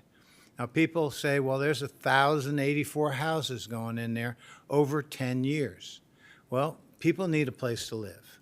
We know there's a housing shortage, or definitely a shortage of affordable housing. Usually what makes housing more affordable is when there's more of it. And there's a larger inventory, typically prices come down. Housing is very expensive in St. Mary's County. Now, this is something that we've read in social media where people say the schools are going to be overcrowded. Well, the schools are not overcrowded. Great Mills High School has capacity. Chaptacon High School has capacity. Leonardtown High School is overcrowded. And it's up to the Board of Education to move children around as they deem necessary. There's seats in the middle school. There's seats in the elementary schools. We were told recently that if we allocated the amount of seats that we think Stewart's Grant will need in the school system in advance of their plan, that there would still be 13 years of seats available for existing or new development to take place. School seats are available. Let's get to traffic. Today, we talked about speed cameras. This commissioner has been opposed to speed cameras. I've always believed it didn't catch the driver, it just caught the car. Now, maybe it'll change habits. You know, Lord knows nobody wants to get a speeding ticket. But I've always believed if we could identify when and where the speeding was going on, we could place police officers there to catch the people speeding. We always see speed traps, that is my term for them, set up where it's either the state police or the county police trying to interdict speeding. And I always thought that was the best way to do it because you caught the person doing it versus the car or the vehicle that was doing it. But I have seen an increase in traffic accidents and deaths related to traffic. And therefore, I supported these speed cameras because let's see if it does in fact reduce fatalities, reduce accidents, reduce people getting hurt. because Lord knows that is the priority. But when we talk about traffic, it's about our state roads more than our county roads. We're talking Great Mills Road, Route 235, Route 5, and these are state roads. And where we really need help is from the State Highway Administration and via our state delegation, our delegates, our state senator. Look, they're working as hard as they can, I'm sure. But I'd like to say we're not getting enough return on what we spend in Annapolis, whether it's be our highway user fees, or our gas taxes, or our income taxes that we pay, or portion of the property tax that goes to the state. We need more help from our state delegation getting more state highway improvements made. And that's something I believe has to happen at the state level. Well, after all that, I want to say we had a great Flag Day. Again, everybody knows it's hot. Please do the best you can to stay cool. Thank you. Thank you. Thank you. Yeah, I definitely, I'm all for the Flag Day ceremony we had indoors. Turned out to be tremendous. I think our staff and the staff of our county that worked hard to make the move. There was some questionable weather going on. The same day we had the Crab Festival. My Lions Club at Leonardtown was putting that through. I have to say that was pretty successful too, really. We had a big crowd that showed up. But I'm sure a lot of people were deterred from going because of the weather situation. But luckily we got through it. The same with the Flag Day, we got through it. And I still like the venue being inside for the start of the presentation, then outside for the disposal of flags that we do every year. Food trucks and all was there to help out. The free stuff that was given away by the 7th District Optimist Club. It was a tremendous turnout. Everything turned out just great. So I appreciate it. Thanks to all the staff who got involved in this. Did a great job. I like the idea of Christmas in April. Those who this coming Saturday. Tomorrow. Oh, tomorrow. I'm sorry, tomorrow. Tomorrow's the meeting at 6 o'clock at the fairgrounds. We have some people who are sort of stepping away from it, and it'd be important to determine if we continue this or not.